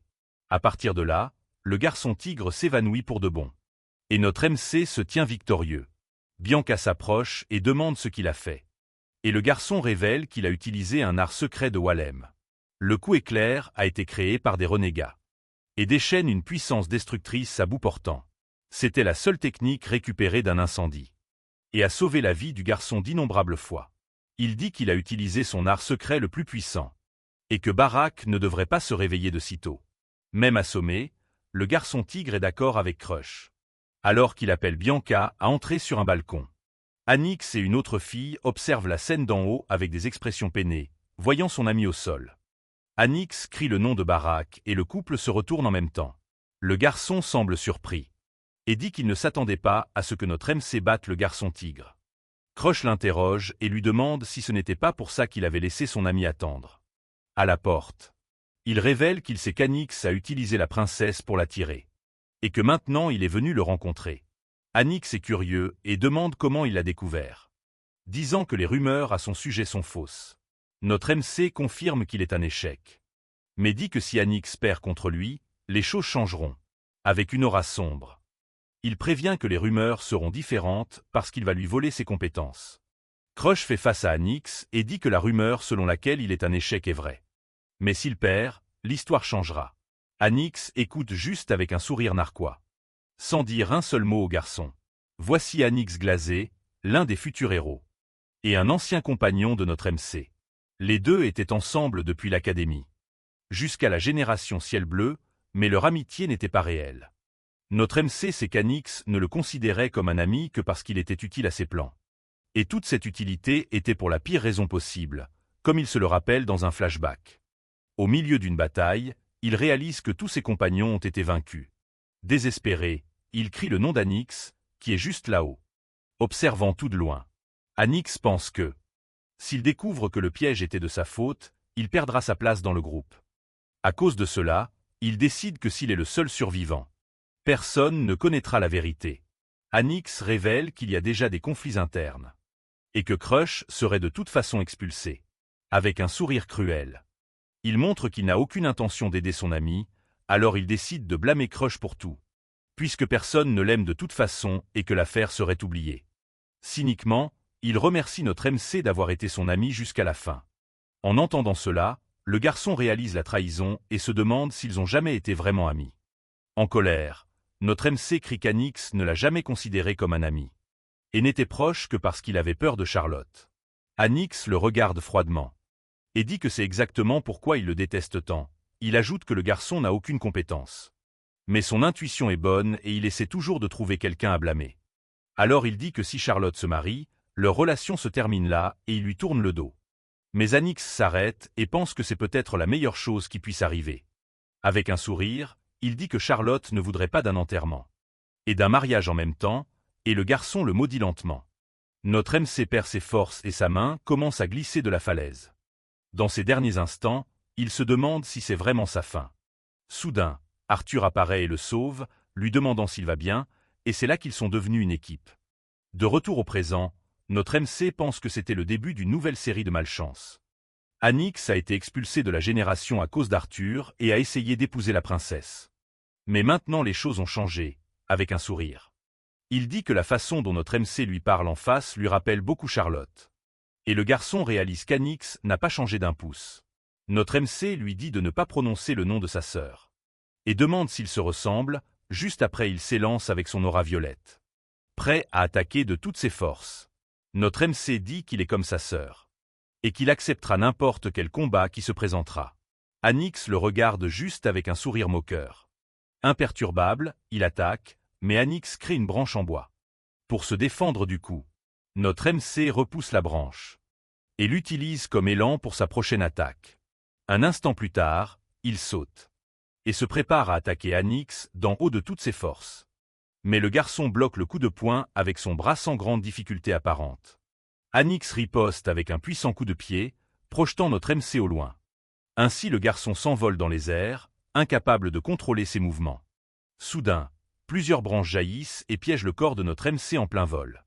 Il parvient à se libérer et atterrit au sol, déjà très agacé par toute la situation. RMC pense qu'au final, Anix est vraiment irritant. Anix le nargue et lui dit qu'il devrait utiliser une arme, révélant sa technique secrète. C'est une compétence qui renforce et manipule les plantes librement. Utilisant son aura, RMC ramasse une des branches et demande s'il lui a dit d'utiliser une arme. Avec un sourire, il dit qu'il va se battre en utilisant le propre bois d'Anyx contre lui. Avec un sourire narquois, Anyx le sous-estime et lui demande s'il pense vraiment pouvoir gagner. De là, il lance une attaque avec plusieurs branches et le défie de la bloquer avec le bâton. RMC se déplace avec agilité, esquivant toutes les attaques avec aisance. Anyx est complètement choqué et se demande comment il a réussi à tout esquiver. Il pense que pour un raté, esquiver comme ça, il doit avoir éveillé l'œil de l'esprit. Avec un sourire, Crush dit qu'il est comme un ennemi naturel pour Anyx. Et qu'il le connaît déjà, il révèle qu'il a vu ses capacités tant de fois. Qu'il en a même eu marre avant la régression. RMC le nargue. Et lui demande s'il pense encore à Charlotte, et Anyx se met en colère avec une aura verte. Anyx se prépare à utiliser un pouvoir bien plus grand qu'avant. Un instant plus tard, il lance une décharge d'énergie, qui détruit tout autour de lui. RMC recule, esquivant l'attaque et atterrissant en toute sécurité. Anyx invoque un monstre de bois géant et avertit le garçon de faire attention à ce qu'il dit. Avec un sourire cruel, il dit à notre MC d'être plus prudent la prochaine fois. Soudain, la fille qui était avec Anyx apparaît, criant désespérément qu'il arrête. Elle est inquiète car si l'attaque touche directement notre MC, les choses vont mal tourner. Le géant de bois avance avec un puissant coup de poing, qui semble vouloir tout anéantir. Face à la situation, RMC ferme juste les yeux et se concentre pleinement sur le combat. Il se souvient avoir trouvé un très mince livre d'art secret dans la bibliothèque du manoir. La technique a été créée par un ancêtre sans talent, qui a entraîné le même mouvement pendant 80 ans. Ainsi, cet art exigeait une union totale avec l'arme. Quelque chose de très difficile à réaliser. Cependant, à cause des malédictions, Crush a déjà vécu quelque chose de similaire et a réussi à comprendre le secret. À partir de là, le bâton brille et il dit que lui et l'épée ne font qu'un. Un instant plus tard, il lance une seule entaille d'énergie qui fend le monstre de bois en deux. Le géant se brise en morceaux et l'attaque s'envole vers le ciel, montrant la puissance de la technique. La fille qui était avec Anyx et Bianca sont complètement choquées par sa force. La mâchoire d'Anyx tombe, incapable de croire qu'il a été vaincu par un échec total.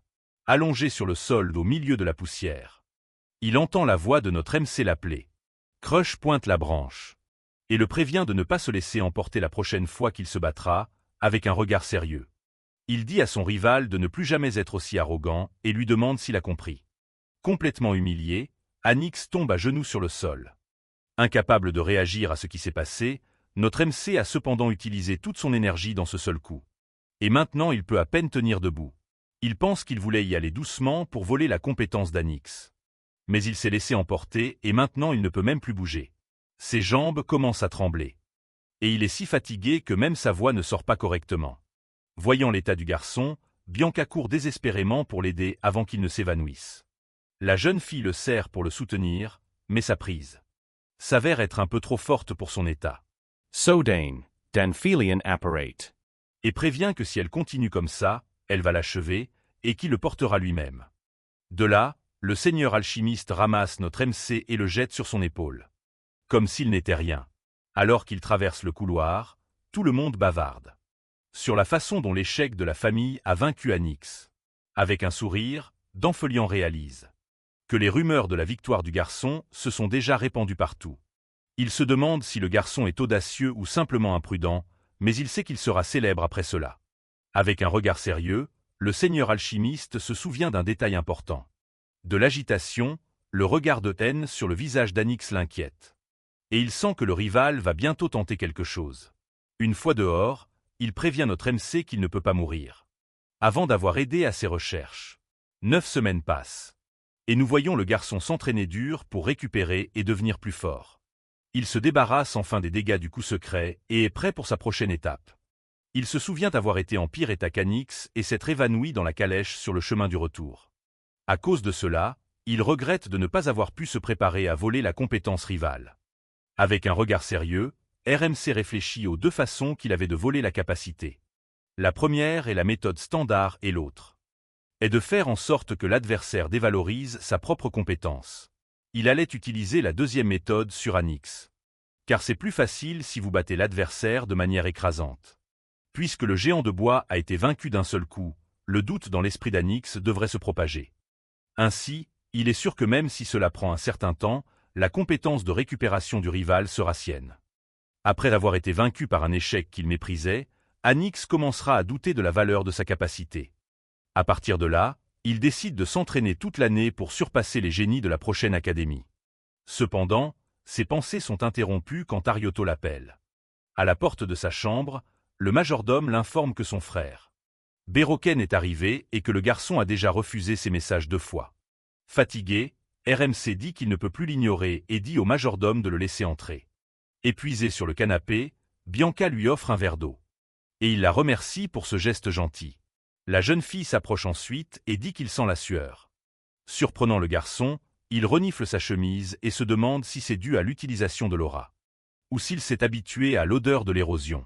La jeune fille lui demande s'il va se laver. Et RMC dit non, car il est sur le point de se remettre en mouvement avec un visage sérieux. Bianca lui demande de ne pas s'approcher d'elle, puis RMC est surpris par son attitude. Et la taquine de donner des ordres à son prétendu. Il pense que la fille a grandi. Et est maintenant plus affirmée qu'avant. Sur ce, il commence à la poursuivre en jouant. Lui demandant si elle peut lui échapper. Il réfléchit qu'il voit Bianca comme une petite sœur. Et c'est pourquoi il aime la taquiner, mais il sait que les gens qu'il connaissait avant la régression le regarderaient froidement maintenant. Une vision d'Arthur apparaît dans son esprit avec un regard très sérieux et jugeant. Le héros se demande s'il s'est ramolli avec la paix et s'il pense pouvoir arrêter la destruction de cette façon. RMC pense au nom de son ancien chef alors que son image s'estompe. Il ne veut pas l'admettre.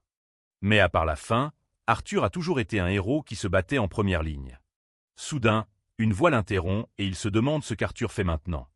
Broken le dévisage avec haine et commente qu'il semble bien s'amuser. Avec sa fiancée. RMC se retourne, surpris, et répond qu'une pause est parfois nécessaire. Broken est choqué car le garçon qui était autrefois terrifié par lui fait maintenant face et l'interroge sur le combat avec Anyx. RMC demande pourquoi Broken est là. Puisqu'il devrait être occupé, et le frère remet en question cette affirmation. Baroken dit qu'il a entendu dire que l'AUL et l'Académie acceptent les étudiants sur examen, indépendamment de leur statut social. Avec un sourire, RMC dit qu'alors son frère devrait aussi se préparer à l'examen de l'Académie. Broken devient absolument furieux et se demande si le garçon essaie de le provoquer avec cette suggestion. Il pense à la puissance et la crainte qu'inspire la famille Wallem et qu'il est un descendant direct de Seth. Ligny en tiers. À cause de cela, il se moque de l'idée d'étudier. Juste parce que le garçon a vaincu Anyx et appelle ça une blague. Notre MC est d'accord, disant que pour une personne normale, il est naturel de s'inquiéter d'entrer à l'académie. Broken est encore plus irrité par l'attitude calme de notre MC face à toute la situation. Alors il révèle que la vraie raison de sa visite est de livrer un ordre direct au garçon. L'ordre est d'aller au Mont Gerlache pour arrêter l'érosion. Notre MC est choqué car les missions ne commencent qu'à 15 ans. Avec un sourire, Béroken dit de ne pas s'inquiéter car il sera son tuteur.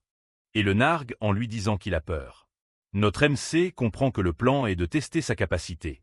Et de le garder sous contrôle, alors il accepte d'y aller. Il pense qu'il est plus habitué à l'érosion qu'à la paix et qu'il a un plan, même si c'est un piège. Bianca le voit partir et lui demande où il va.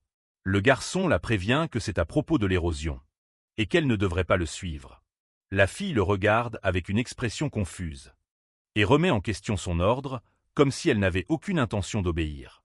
Broken devient tout gêné et notre MC dit qu'il est absurde d'envoyer un garçon arrêter l'érosion du monde. Sur ce, il tire Bianca et dit qu'elle est sa fiancée et que son frère ne prendrait pas la parole d'un enfant. Au sérieux. Notre MC fait face à son frère avec un regard sérieux et provocateur. Prêt à affronter ce qui va suivre. Face à la situation, Baroken devient absolument furieux et grince des dents de haine face à l'attitude du garçon. Sans un mot, il lui tourne le dos et s'en va tandis que notre protagoniste le regarde s'éloigner. De là, il caresse Bianca et la félicite, mais la jeune fille dit qu'elle n'a rien fait de spécial. Avec un sourire, notre protagoniste dit que ce n'est pas grave si elle n'est pas consciente de ce qu'elle vient de faire. La jeune fille le regarde avec une expression inquiète et lui demande de ne plus s'évanouir, s'il vous plaît. Comme la dernière fois, d'un geste confiant, il lui dit au revoir et s'éloigne. Tandis que Bianca le regarde partir en mission, il est expliqué que l'érosion du monde est un phénomène qui envahit la réalité avec une autre dimension. À cause de cela, des formes de vie corrompues et très dangereuses commencent à apparaître dans ces lieux affectés. Outre les monstres bizarres, dans certains cas, le terrain du lieu lui-même finit par subir une mutation, et si l'érosion progresse trop, la zone peut se transformer en une dimension séparée, comme un marais sur le mont Gerlache. L'un des chevaliers dit que l'érosion est de 3 étoiles et que la purification commencera quand le Seigneur arrivera. Un autre chevalier commente qu'une érosion de 3 étoiles devrait être facile pour une escouade d'experts. Le chevalier ajoute que Baroken est un expert avancé et que vaincre le Seigneur de l'érosion sera facile. De là, le frère aîné s'approche et appelle notre protagoniste par son nom d'une manière très sérieuse, avec un regard intimidant. Il révèle qu'il l'a amené là pour que le garçon puisse acquérir une expérience de première main. Notre protagoniste acquiesce sarcastiquement et pense « À qui diable mon frère pense-t-il parler ?» À propos d'expérience. Sur ce, il réfléchit qu'il a suivi Baroken, malgré la pression, et il l'a fait avec un seul but en tête.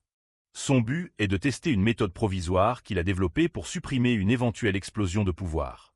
Un instant plus tard, un scarabée géant est coupé en 2 par une attaque sombre et puissante. Pendant ce temps, au milieu de la forêt, les chevaliers se plaignent que les monstres ne cessent d'arriver et l'un d'eux pointe du doigt quelque chose devant eux. Notre héros les avertit que la créature n'a pas de tête mais qu'elle mord et s'étend, et leur dit de renforcer leur aura. L'un des chevaliers est impressionné par son calme et demande si le garçon a déjà fait face à l'érosion du monde. Crush répond qu'il n'a que 13 ans et que ce serait très étrange s'il avait déjà affronté quelque chose de pareil. Broken Writ. Et se demande pourquoi ce gamin inutile est si confiant alors qu'il vient à peine d'entrer dans la zone d'érosion. Il se souvient être entré dans une zone d'érosion à 15 ans et avoir eu sa fierté complètement brisée. Notre héros pense que cette situation ne se compare même pas à l'expérience qu'il a déjà accumulée, avec un sourire. Il pense que son frère ne devrait en aucun cas le mettre au même niveau. Broken est complètement terrifié à l'idée d'être dépassé par son jeune frère. Face à la situation, il se souvient que si, hypothétiquement, le garçon grandit comme Charlotte et le dépasse, tandis qu'il découpe plusieurs monstres en morceaux d'un seul coup de son épée tranchante, il se demande si le soi-disant échec de la famille Wallem finirait par être lui. À cause de cela, Baroken est complètement choqué. Et terrifié par cette terrible possibilité, soudain notre héros l'appelle par son nom. Interrompant ses sombres pensées, le garçon prévient qu'ils sont presque arrivés à l'endroit où se trouve le Seigneur de l'érosion. À ce moment, Baroken dit qu'il a de la chance, car le Seigneur semble être le seul ennemi et que cela semble plus facile que le sien. Cependant, notre héros prévient que c'est précisément pour cette raison qu'ils doivent être encore plus prudents. Les chevaliers sont terrifiés à l'idée d'un Seigneur 3 étoiles qui soutient la corruption à lui tout seul. Baroken leur crie de ne pas se laisser intimider et de ne pas se laisser ébranler par les paroles d'un enfant. Il ajoute que ce n'est qu'une 3 étoiles et qu'ils devraient en finir rapidement pour qu'ils puissent rentrer chez eux. Notre héros réalise que les chevaliers iront bien sans lui et décide de se concentrer sur sa propre tâche. Soudain, ses yeux s'écarquillent et il ressent la présence de l'érosion du monde d'une manière très intense. Il réfléchit que, depuis qu'il a maîtrisé le poison sanguin extrême, sa perception est devenue beaucoup plus aiguisée. À partir de là, il décide que la seule chose qui reste est d'ingérer l'énergie et de l'absorber d'un seul coup. Ses yeux s'écarquillent de douleur intense et il sent le pouvoir parcourir tout son corps. Un instant plus tard, il ne peut plus supporter la pression et finit par cracher une grande quantité de sang. Les chevaliers s'inquiètent, mais il dit qu'il a juste trébuché. Et Baroken propose de le porter, mais il refuse d'une main ensanglantée. Il pense que cracher du sang était exactement ce à quoi il s'attendait. Après tout, selon le manuscrit, la première étape est de fusionner son aura avec l'énergie de l'érosion. Après cela, il doit observer le flux de cette nouvelle aura circulant sans fin à travers son corps. Lentement, l'énergie de l'érosion est absorbée et fusionne, formant une nouvelle couleur qui ne peut être écrasée. Ses yeux deviennent rouge sang, montrant l'immense pouvoir qu'il vient d'éveiller. Notre protagoniste est surpris par l'intensité de l'énergie et sent une aura sombre émaner de lui. Il se demande si c'est ce qui reste après une explosion et qu'aucun esprit sain ne pourrait supporter un tel pouvoir. Face à la situation, il décide qu'il est peut-être temps d'utiliser cette technique interdite qu'il a apprise. De là, il est révélé qu'un de ses ancêtres, ayant perdu la vue, a découvert une archive secrète. Cependant, étant aveugle, il ne pouvait pas déchiffrer les livres et décida de fermer la bibliothèque secrète, mais pour empêcher quiconque comme lui de réapparaître. Il laissa un seul livre derrière lui à cet endroit. Avec une aura bleue, Notre protagoniste déchaîne son pouvoir et se prépare à utiliser la technique secrète. Une énergie intense enveloppe son corps, tandis qu'il se concentre pour contrôler l'immense pouvoir. La technique est une perception extrasensorielle, basée sur l'aura qui détecte les sensations, appelée pour l'instant le sixième sens. Il ne peut l'étendre qu'au bout de ses doigts, mais c'est suffisant pour comprendre l'endroit. Avec un sourire, il réalise que l'endroit où il se trouve n'est plus entièrement consumé par l'érosion. La densité de l'érosion s'est affaiblie et il a réussi à la surmonter, en utilisant son sixième sens nouvellement éveillé, avec un peu de sang au coin de la bouche. Il s'essuie le visage et se ressaisit après tous ses efforts. Cependant, il sait que ce n'est qu'une mesure temporaire et que l'énergie de l'érosion apporte toujours des risques. À cause de cela, il aura toujours besoin de la malédiction de la poupée de neige de Bianca pour un contrôle total.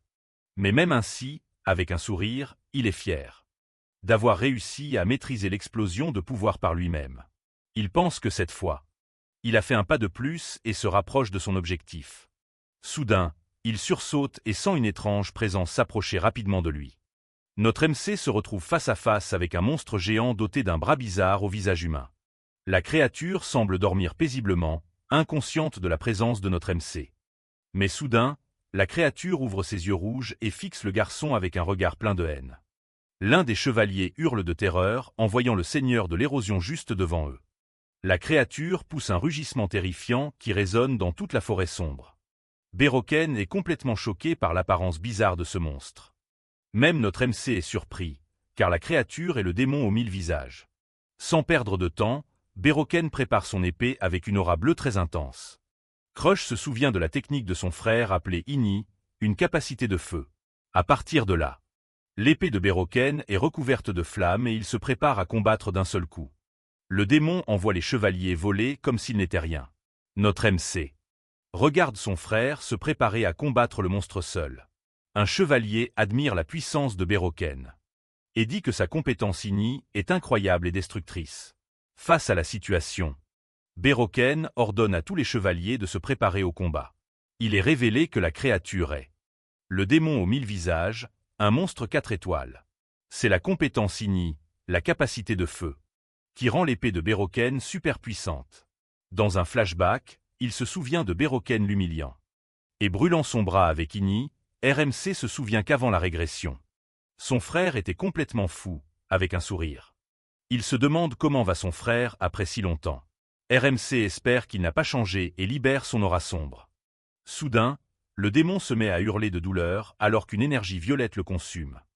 Un des chevaliers est terrifié et dit que c'est la malédiction qui efface les visages.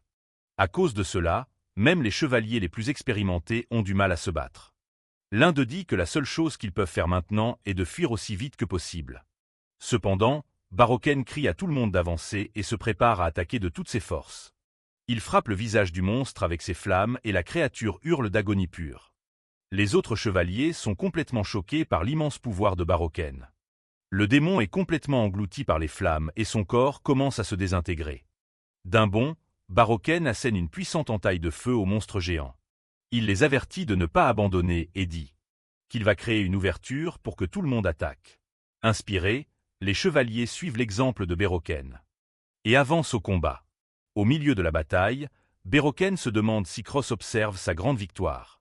Il ne le trouve pas et pense que son jeune frère est peut-être déjà tombé.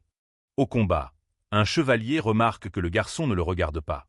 Mais le démon aux 1000 visages. Avec un regard concentré, Béroken se prépara.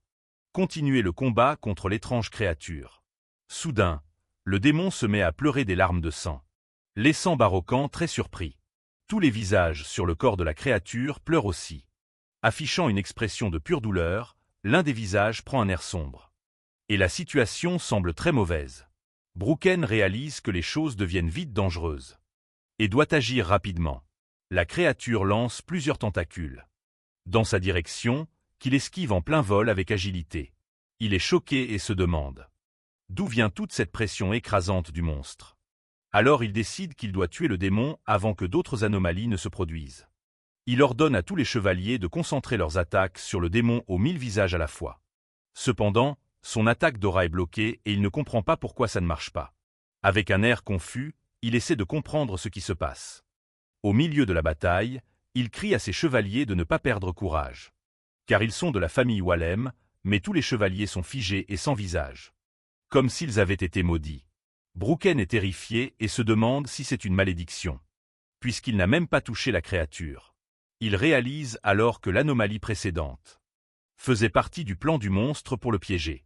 Avec ça, le garçon comprend qu'il a été complètement trompé tout ce temps par la créature. À partir de là, nous voyons un flashback du passé de Barocan par une nuit pluvieuse et sombre. Il était complètement terrifié par la situation dangereuse à laquelle il faisait face. Dans cet endroit, glissant dans la boue, il pense qu'il va sûrement trouver sa fin. S'il reste là comme ça, tombant au sol. Le frère du protagoniste croit qu'à ce rythme, il sera anéanti. Une main sombre géante s'approche de lui. Prêt à l'écraser sans aucune pitié. Brocken se demande pourquoi tout cela lui arrivait. À ce moment précis, un instant plus tard, il se demande si ce serait vraiment le moment de sa fin tragique. Un esprit apparaît et le traite d'idiot pour toute sa grande incompétence. Elle révèle que sa sœur l'a surpassé et qu'il a perdu tous ses chevaliers en essayant de fuir.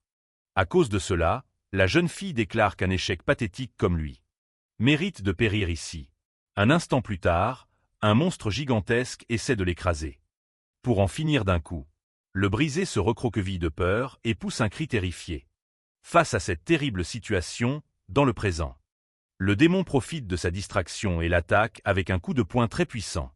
Dans le passé, notre MC traîne son frère blessé sous la pluie. Pour le sauver du danger, le garçon peut à peine rester éveillé et regarde son sauveur avec grande difficulté. Avec un sourire, Crush est content que son frère se soit réveillé, mais Brocken se demande ce qu'il fait là. Brocken est surpris d'avoir survécu et le garçon confirme qu'il a tout regardé. De loin, il explique qu'il l'a sauvé du marais. Mais Brocken dit qu'il peut marcher seul maintenant. Le frère doute qu'un corps qui n'utilise même pas d'aura puisse faire quoi que ce soit et est très agacé par la situation. Notre MC demande alors s'il est sûr de ne pas avoir besoin d'aide. Enragé, le garçon plus âgé grince des dents, empli de pure frustration et de fierté blessée. Il hurle qu'il n'a pas besoin de l'aide d'un idiot et essaie de se lever en s'appuyant sur son épée. Un instant plus tard, il est effrayé par quelque chose et affiche une expression de pure terreur sur son visage. Brocken demande si le démon est proche et à quelle distance il se trouve, mais le garçon ne connaît pas la réponse. Une barrière apparaît et Crush explique que l'érosion du monde s'est probablement scellée complètement. Brocken devient désespéré, en réalisant qu'ils ne peuvent pas partir à moins de vaincre la créature. Il jure de colère tandis que notre MC l'appelle par son nom pour le calmer un peu. Crush révèle alors qu'il existe un art secret que Charlotte lui a enseigné. Pour finir le combat, il révèle que la technique de Charlotte est ce qui l'a aidé à combattre Anyx au sanctuaire. Brocken se souviente Qu'ils sont tous deux enfants de la même mère et ont donc un lien spécial. Le frère doute que la technique puisse tuer le démon. Mais notre MC le confirme avec certitude. Crush dit qu'il vaut mieux prendre un risque et essayer de les combattre plutôt que de périr à l'intérieur de l'érosion sans rien faire. Il tend la main et dit qu'il comprend si son frère aîné ne fait pas confiance à ses capacités. Mais il fait appel à la fierté de son frère et lui demande s'il a confiance en la force de leur sœur.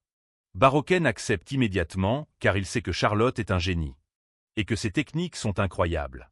Cependant, il prévient que si le plan échoue, ils seront tous les deux perdus là, sans échappatoire. Avec un sourire, notre MC lui assure que son plan n'échouera en aucun cas. À partir de là, les deux se préparent à mettre la stratégie en action dans cette forêt sombre, cachée dans les buissons. Ils réalisent que le démon aux 1000 visages approche. Notre MC demande si Igni est prêt. Et le frère confirme, une flamme à la main. Tout étant prêt, RMC annonce qu'il est temps de lancer leur plan pour gagner. Il fait alors le premier pas et sort de sa cachette pour attirer l'attention de la créature. Avec une aura bleue, RMC se prépare à utiliser la technique secrète de sa sœur. RMC ferme les yeux et se concentre pleinement pour utiliser la technique. En voyant l'aura bleue, Brocken est choqué par la puissance que son jeune frère déploie. Il se demande d'où vient toute cette incroyable concentration qu'il n'avait jamais vue chez le garçon auparavant. Avec un air surpris, il remarque que l'aura entourant notre MC est très différente après tout. Le garçon n'avait jamais vu une aura aussi pure et puissante de toute sa vie. Brocken se souvient qu'il avait douté de lui, mais se demande maintenant comment il a maîtrisé l'aura qu'il n'avait jamais pu. Soudain, la voix de Crush le tire de ses pensées. L'appelant frère Brocken, RMC demande Igni et le frère aîné accepte, créant une flamme dans sa main. À partir de là, l'épée à aura bleue commence à être recouverte par les flammes d'Igni, avec une nouvelle puissance. RMC a maintenant une aura ardente très similaire à celle de Brocken. Avec un grognement, le frère aîné observe l'épée, maintenant recouverte de flammes puissantes. Broken S approach. Et demande si quelque chose ne va pas avec notre MC. Le garçon dit non, et qu'il semble qu'il y aura assez de temps, donc Brocken n'a plus besoin de lui faire gagner du temps. Brocken remarque que les flammes de Crush brûlent beaucoup plus intensément que les siennes. Il comprend qu'avec cette épée enflammée, RMC peut vaincre le démon aux 1000 visages.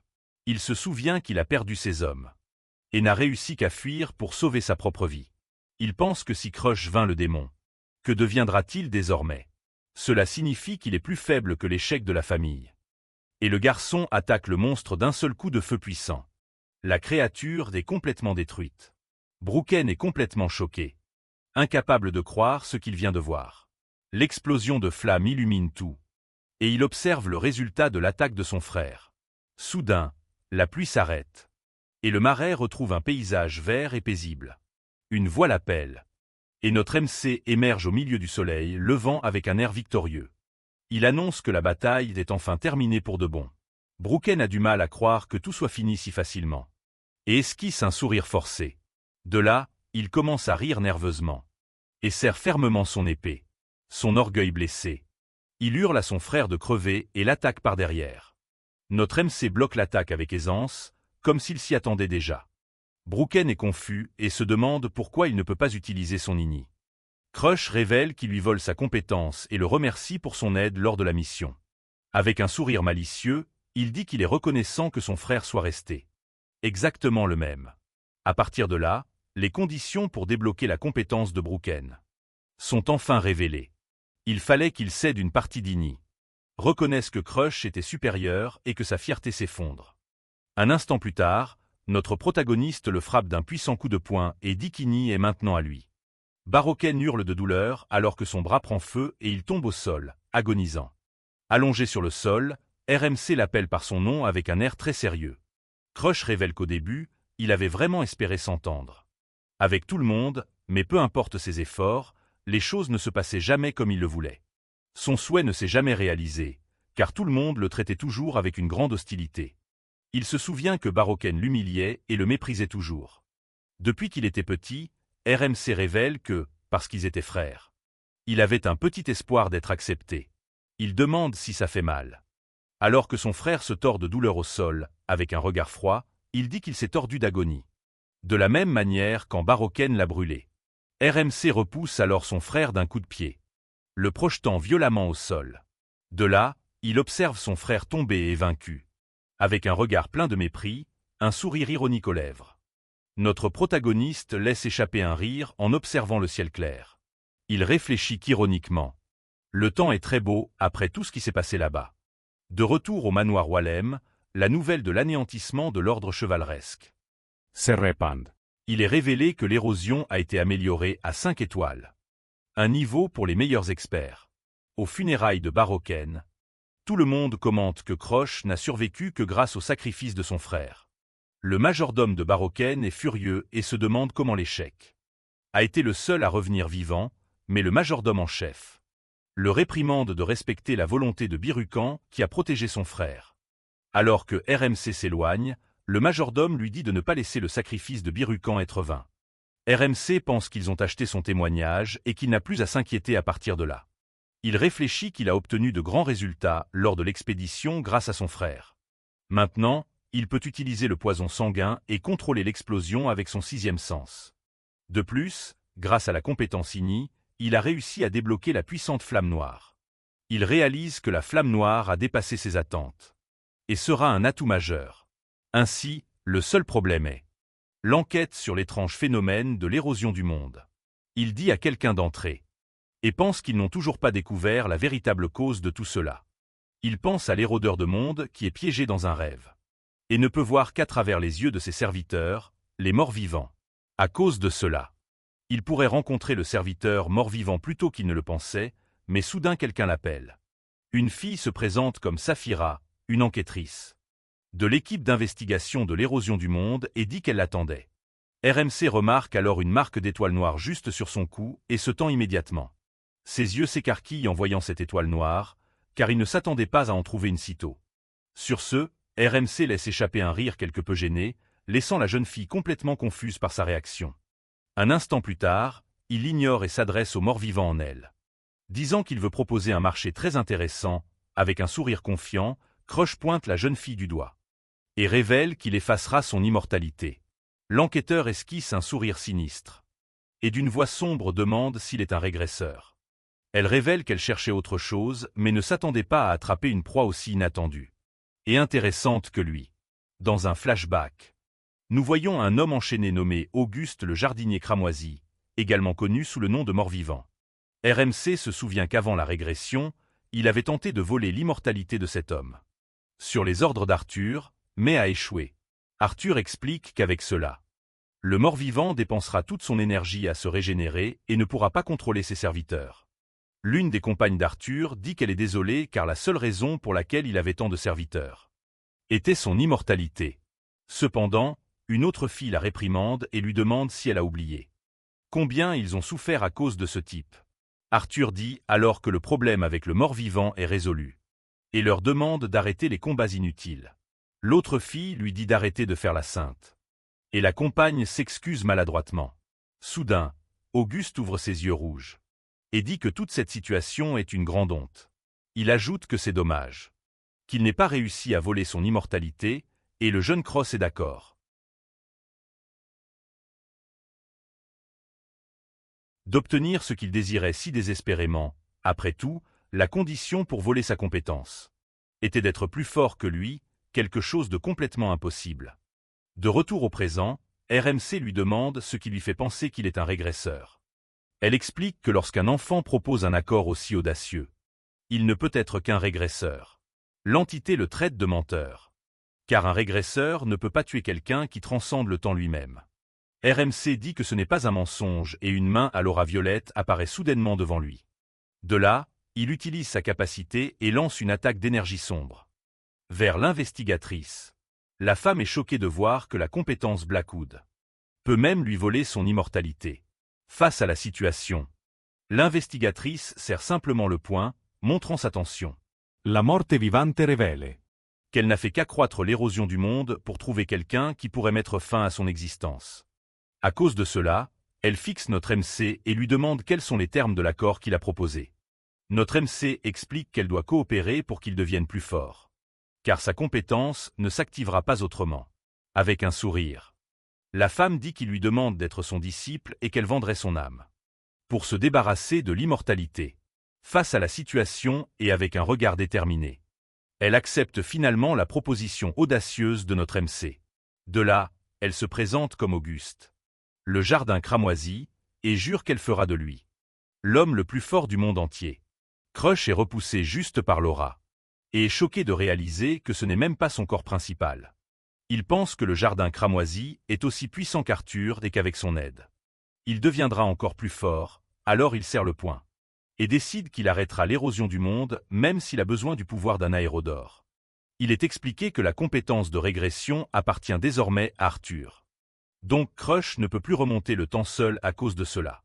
Si le monde est détruit dans cette nouvelle chronologie, il disparaîtra aussi pour toujours. Avec un sourire, il se tourne vers la femme et dit qu'il compte sur son aide à partir de maintenant. Crime. La femme est complètement confuse par ce surnom et se demande ce que diable signifie crime. Avec un sourire, elle le corrige et dit qu'en fait son nom est Crush, pas crime, comme il avait dit auparavant. De là, elle le saisit par le visage et lui crie de l'appeler maîtresse. Laissant le garçon sous le choc, notre MC se libère d'elle en s'éloignant. Dit qu'il peut enfin retourner chez lui. La femme demande si ce n'est pas sa maison. Et le garçon explique que de nombreuses années se sont écoulées depuis qu'il a vécu pour la dernière fois à cet endroit. Il ajoute qu'il ne se souvient même plus du visage de ses parents et une valkyrie encapuchonnée dit. La maîtresse de maison l'appelle. Notre MC est surpris que ce soit sa mère. Et se demande si elle s'est enfin intéressée à lui après les rumeurs. La valkyrie confirme l'appel et dit qu'il y a une chose très importante de plus à lui dire. Elle révèle que le seigneur de la maison veut aussi le voir. Et notre MC est choqué d'entendre parler de son père. Il pense que son père est un demi-dieu. et que peut-être il a senti quelque chose d'étrange chez lui à travers les étoiles. Ainsi la Valkyrie prévient que d'ici là, il doit rester dans la maison principale sur ordre de Dame Aria. Notre protagoniste pense qu'il ne peut pas perdre de temps car Bianca l'attend, et se demande si l'ordre vient vraiment de son père. Sur ce, il décide de partir, et dit qu'il reviendra quand son père l'appellera vraiment, laissant les deux sous le choc. Par la fenêtre, nous voyons Dame Aria observer tout, avec un sourire très mystérieux sur son visage. En partant, il ajoute que si son père veut, le seigneur de la maison peut venir le voir personnellement. De là, la calèche s'éloigne du manoir et poursuit son chemin vers l'autre maison du garçon. Déjà dans la calèche, il s'étire et dit qu'il est enfin libre et ne compte pas y retourner de sitôt. Soudain, un petit démon rouge apparaît à la fenêtre et le traite de disciple impoli, lui disant d'ouvrir. Notre protagoniste se plaint à Crime et demande si la couleur rouge n'est pas trop voyante pour un oiseau. Crime lui dit de ne pas s'inquiéter et change de couleur pour le noir, demandant s'il ne ressemble pas à un vrai corbeau maintenant. Notre protagoniste se dispute avec le corbeau et le traite d'idiot, disant qu'il est aussi noir que son cœur maléfique. Il demande des nouvelles du corps principal et Crime le maudit, le traitant de régresseur désagréable pour avoir demandé alors qu'il sait qu'il ne peut pas bouger. Notre protagoniste pense qu'Arthur est le vrai régresseur, mais il n'a pas besoin d'expliquer cela. Il a juste emprunté la compétence de là. La calèche arrive enfin au manoir du Pain Azur après un long voyage sur la route. Le garçon prévient qu'il y a une fille aux cheveux blancs dans le manoir et dit au corbeau d'être très gentil avec elle. Sodane. Une fille vêtue d'une cape à capuche de poussin apparaît et demande, confuse, s'il parlait d'elle. La jeune fille est en fait Bianca, qui accueille notre MC avec un regard très mignon. Avec un sourire victorieux, notre MC se tourne vers le corbeau et lui dit qu'il avait raison à propos de la fille.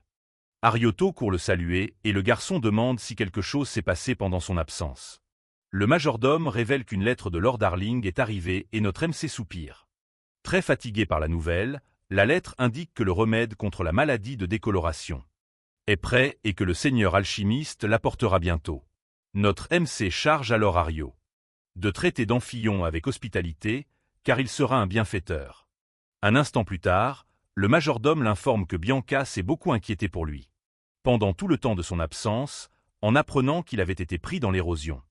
La jeune fille a essayé d'aller à la maison principale pour le trouver, coûte que coûte. Avec cela, notre MC est touché par l'inquiétude de la jeune fille et son regard devient plus sérieux et déterminé. Notre MC pense qu'il n'a pas vérifié le verrou de Bianca récemment, et une aura violette apparaît autour d'elle. De là, il voit que la première condition pour déverrouiller la malédiction était de devenir ami avec la jeune fille, et cela a été accompli. Avec cela, notre MC est complètement choqué de réaliser que le premier verrou de Bianca a finalement été déverrouillé. La jeune fille remarque sa réaction et demande si, par hasard, il y a quelque chose sur son visage à ce moment-là. Bégayant, notre MC dit non et qu'il voulait juste présenter un nouveau compagnon. Alors que Crime prend son envol, il présente le corbeau comme étant Crime, et Bianca le tient en l'air. Répétant le nom du nouvel ami, elle le serre fort et dit qu'il est doux. Et RMC réalise que la fille aime les animaux. Un instant plus tard, l'expression du garçon change. Et il commence à penser à autre chose de très important. Il se demande comment il va déverrouiller le deuxième cadenas, qui exige qu'il devienne la personne la plus importante. Pour Bianca, notre MC réfléchit que cela pourrait signifier les parents, les enfants ou les amis. Mais puisqu'ils sont fiancés, l'option la plus probable est un amant. Pendant ce temps, Bianca continue d'essayer d'attraper le corbeau qui s'envole désespérément de ses mains. La fille le fixe d'un regard déterminé, montrant qu'elle n'abandonnera pas son nouvel ami. Si facilement. Le visage rougi, il pense que devenir l'amant de Bianca sans émotion n'était pas une condition avant la régression. Crime atterrit sur la tête du garçon et dit que la fille l'aimait, et RMC est d'accord avec le corbeau. De là, Crime l'appelle par son nom et RMC demande ce qu'il veut savoir. À ce moment-là, Crime dit qu'il veut confirmer sa force et prévient que la récréation est terminée car ils vont sur le terrain d'entraînement. Ainsi, nous voyons notre MC au sol, tout amoché, et Crime le qualifie de décevant. L'entité demande si c'est la limite d'un régresseur et le garçon dit qu'il a déjà prévenu qu'il était un échec. Crime commente qu'il a peut-être réussi jusqu'ici en utilisant des arts secrets et l'expérience de la régression. Cependant, il prévient que dans 5 ans, un véritable génie laissera tout ce dur travail derrière lui. De là, le corbeau montre une aura sombre et dit que malgré tout, Il y a encore de l'espoir. Il révèle sa forme démoniaque et dit que le talent brut ne signifie rien devant lui. Krim lui rappelle que sa véritable capacité est de voler le talent des autres. Puisqu'il n'en a pas, il promet de le sortir du fond du gouffre. Et que le garçon conquérera tout ce qui se trouve au-dessus des nuages. Et pour terminer l'entraînement et prouver sa valeur, notre MC aura un dernier défi. La forme spirituelle d'Auguste apparaît et lui dit de voler même son immortalité. Avec un sourire déterminé, notre MC serre le poing et accepte le défi. Sans hésiter, il regarde la lune et dit qu'il n'a même pas besoin de dire qu'il réussira. Car sa victoire est déjà certaine. Après cela, plusieurs jours passent. Et nous voyons le manoir de notre MC par un matin très ensoleillé. Zodain, Danfilion apparate. Tout excité, et fait signe à notre MC avec un YO. Danfillon l'appelle chéri. Et notre MC demande depuis quand ils sont si proches. Sans grande patience. Le garçon l'interroge sur l'objet qu'il a demandé et le seigneur alchimiste esquisse un sourire. Avec un grand DAH, il montre une fiole et révèle fièrement que la médecine est enfin complète. L'alchimiste se vante d'être un génie. Et Crush dit que ce n'est rien de nouveau, puisqu'il a toujours été un génie. En entendant le compliment sincère du garçon, Danfilion rougit et laisse échapper un rire très satisfait. De là, il saute pour étreindre notre MC, qui lui crie désespérément d'arrêter. Tout en le repoussant de la main, Danfillon, s'entend, se souvient qu'il avait quelque chose de très important à lui dire. Il révèle qu'il a entendu dire qu'Anyx a beaucoup changé. Et notre MC est surpris par la nouvelle. Le seigneur alchimiste explique que, même après avoir arrêté son entraînement, Anyx est revenu en force. Après l'incident au sanctuaire, honteux, le garçon pense que même un traître comme Anyx a été influencé par lui et trouve cela inutile. Agacé, il dit à Danfilion de partir immédiatement. Et Krim commente que le royaume n'est pas si génial. L'entité dit que le corps faible du garçon est parfait, car elle prévoyait déjà de le renforcer avec des élixirs spirituels. Alors il dit au garçon de demander au seigneur alchimiste, né sous l'étoile de l'alchimie, d'en fabriquer. Il est expliqué que les élixirs spirituels sont des médicaments qui améliorent les capacités physiques et l'aura de ceux qui les prennent. Danfilion lui donne un baiser sur la joue. Et Krim dit qu'il connaît la formule et qu'il n'a qu'à la transmettre à l'alchimiste. Notre MC appelle Danfilion « chéri » et dit qu'il a une autre requête. Et l'alchimiste se plaint qu'il lui ait dit de partir. Crush lui demande ensuite de fabriquer un élixir spirituel, et le seigneur demande si la nouvelle concernant Anyx l'a soudainement motivé. Notre MC l'assure qu'il couvrira les coûts, et pense pouvoir utiliser les connaissances de sa vie passée. De là, Krim dit au garçon de répéter ce qu'il dit. Et il commence à énumérer les ingrédients de l'élixir, expliquant la formule secrète de l'élixir. Le seigneur alchimiste écoute avec un air suspicieux sur son visage. En entendant la recette complète, Danfilion est complètement choqué par la précision des détails. Un instant plus tard, il commence à tout écrire désespérément dans son carnet pour ne rien oublier. L'alchimiste demande d'où il tient la formule. Et Crush dit que c'est un secret de famille, le laissant impressionné. Danfilion dit qu'il aimerait essayer de fabriquer l'élixir, mais le vrai problème est d'obtenir tous les ingrédients rares. Il révèle que même lui ne peut pas facilement se procurer le champignon solaire de neige blanche ou l'herbe du dragon doré. RMC dit qu'il va demander à sa fiancée, puisque sa famille est originaire de Cœur Endurci, et l'alchimiste est d'accord. Il ne reste donc plus que l'herbe du dragon doré, qui pousse près des nids de dragons et est très rare à trouver. Il ajoute qu'il pourrait l'acheter au marché noir, mais qu'ils auraient de sérieux problèmes si l'Empire le découvrait. Cependant, Danfilion dit que pour un garçon comme lui, il y a un autre moyen, et le garçon devient très curieux. Il révèle que le prix du tournoi d'arts martiaux pour les jeunes est l'herbe du dragon doré, et que c'est une excellente méthode. RMC dit qu'être un Walem participant au tournoi compliquerait les choses politiquement. Avec un sourire, Danfilion révèle qu'il a un plan, et offre une potion rose au garçon à boire. Le garçon prend la potion et demande, avec suspicion si cela le rendra invisible ou quelque chose comme ça. Sans aucun avertissement. Notre MC boit la potion et pousse un cri de douleur soudain et agonisant. Il se transforme en fille. Et l'alchimiste dit qu'il peut entrer si personne ne le reconnaît. Le seigneur le serre dans ses bras, disant qu'il a juste besoin de devenir une fille, et le garçon lui crie de le retransformer. Pendant ce temps, Krim observe toute l'agitation avec un air de quelqu'un qui ne comprend rien. Avec une aura sombre, le garçon, maintenant une fille, demande si Danfolian se moque de lui. Complètement terrifié, le seigneur alchimiste s'excuse désespérément auprès de notre MC.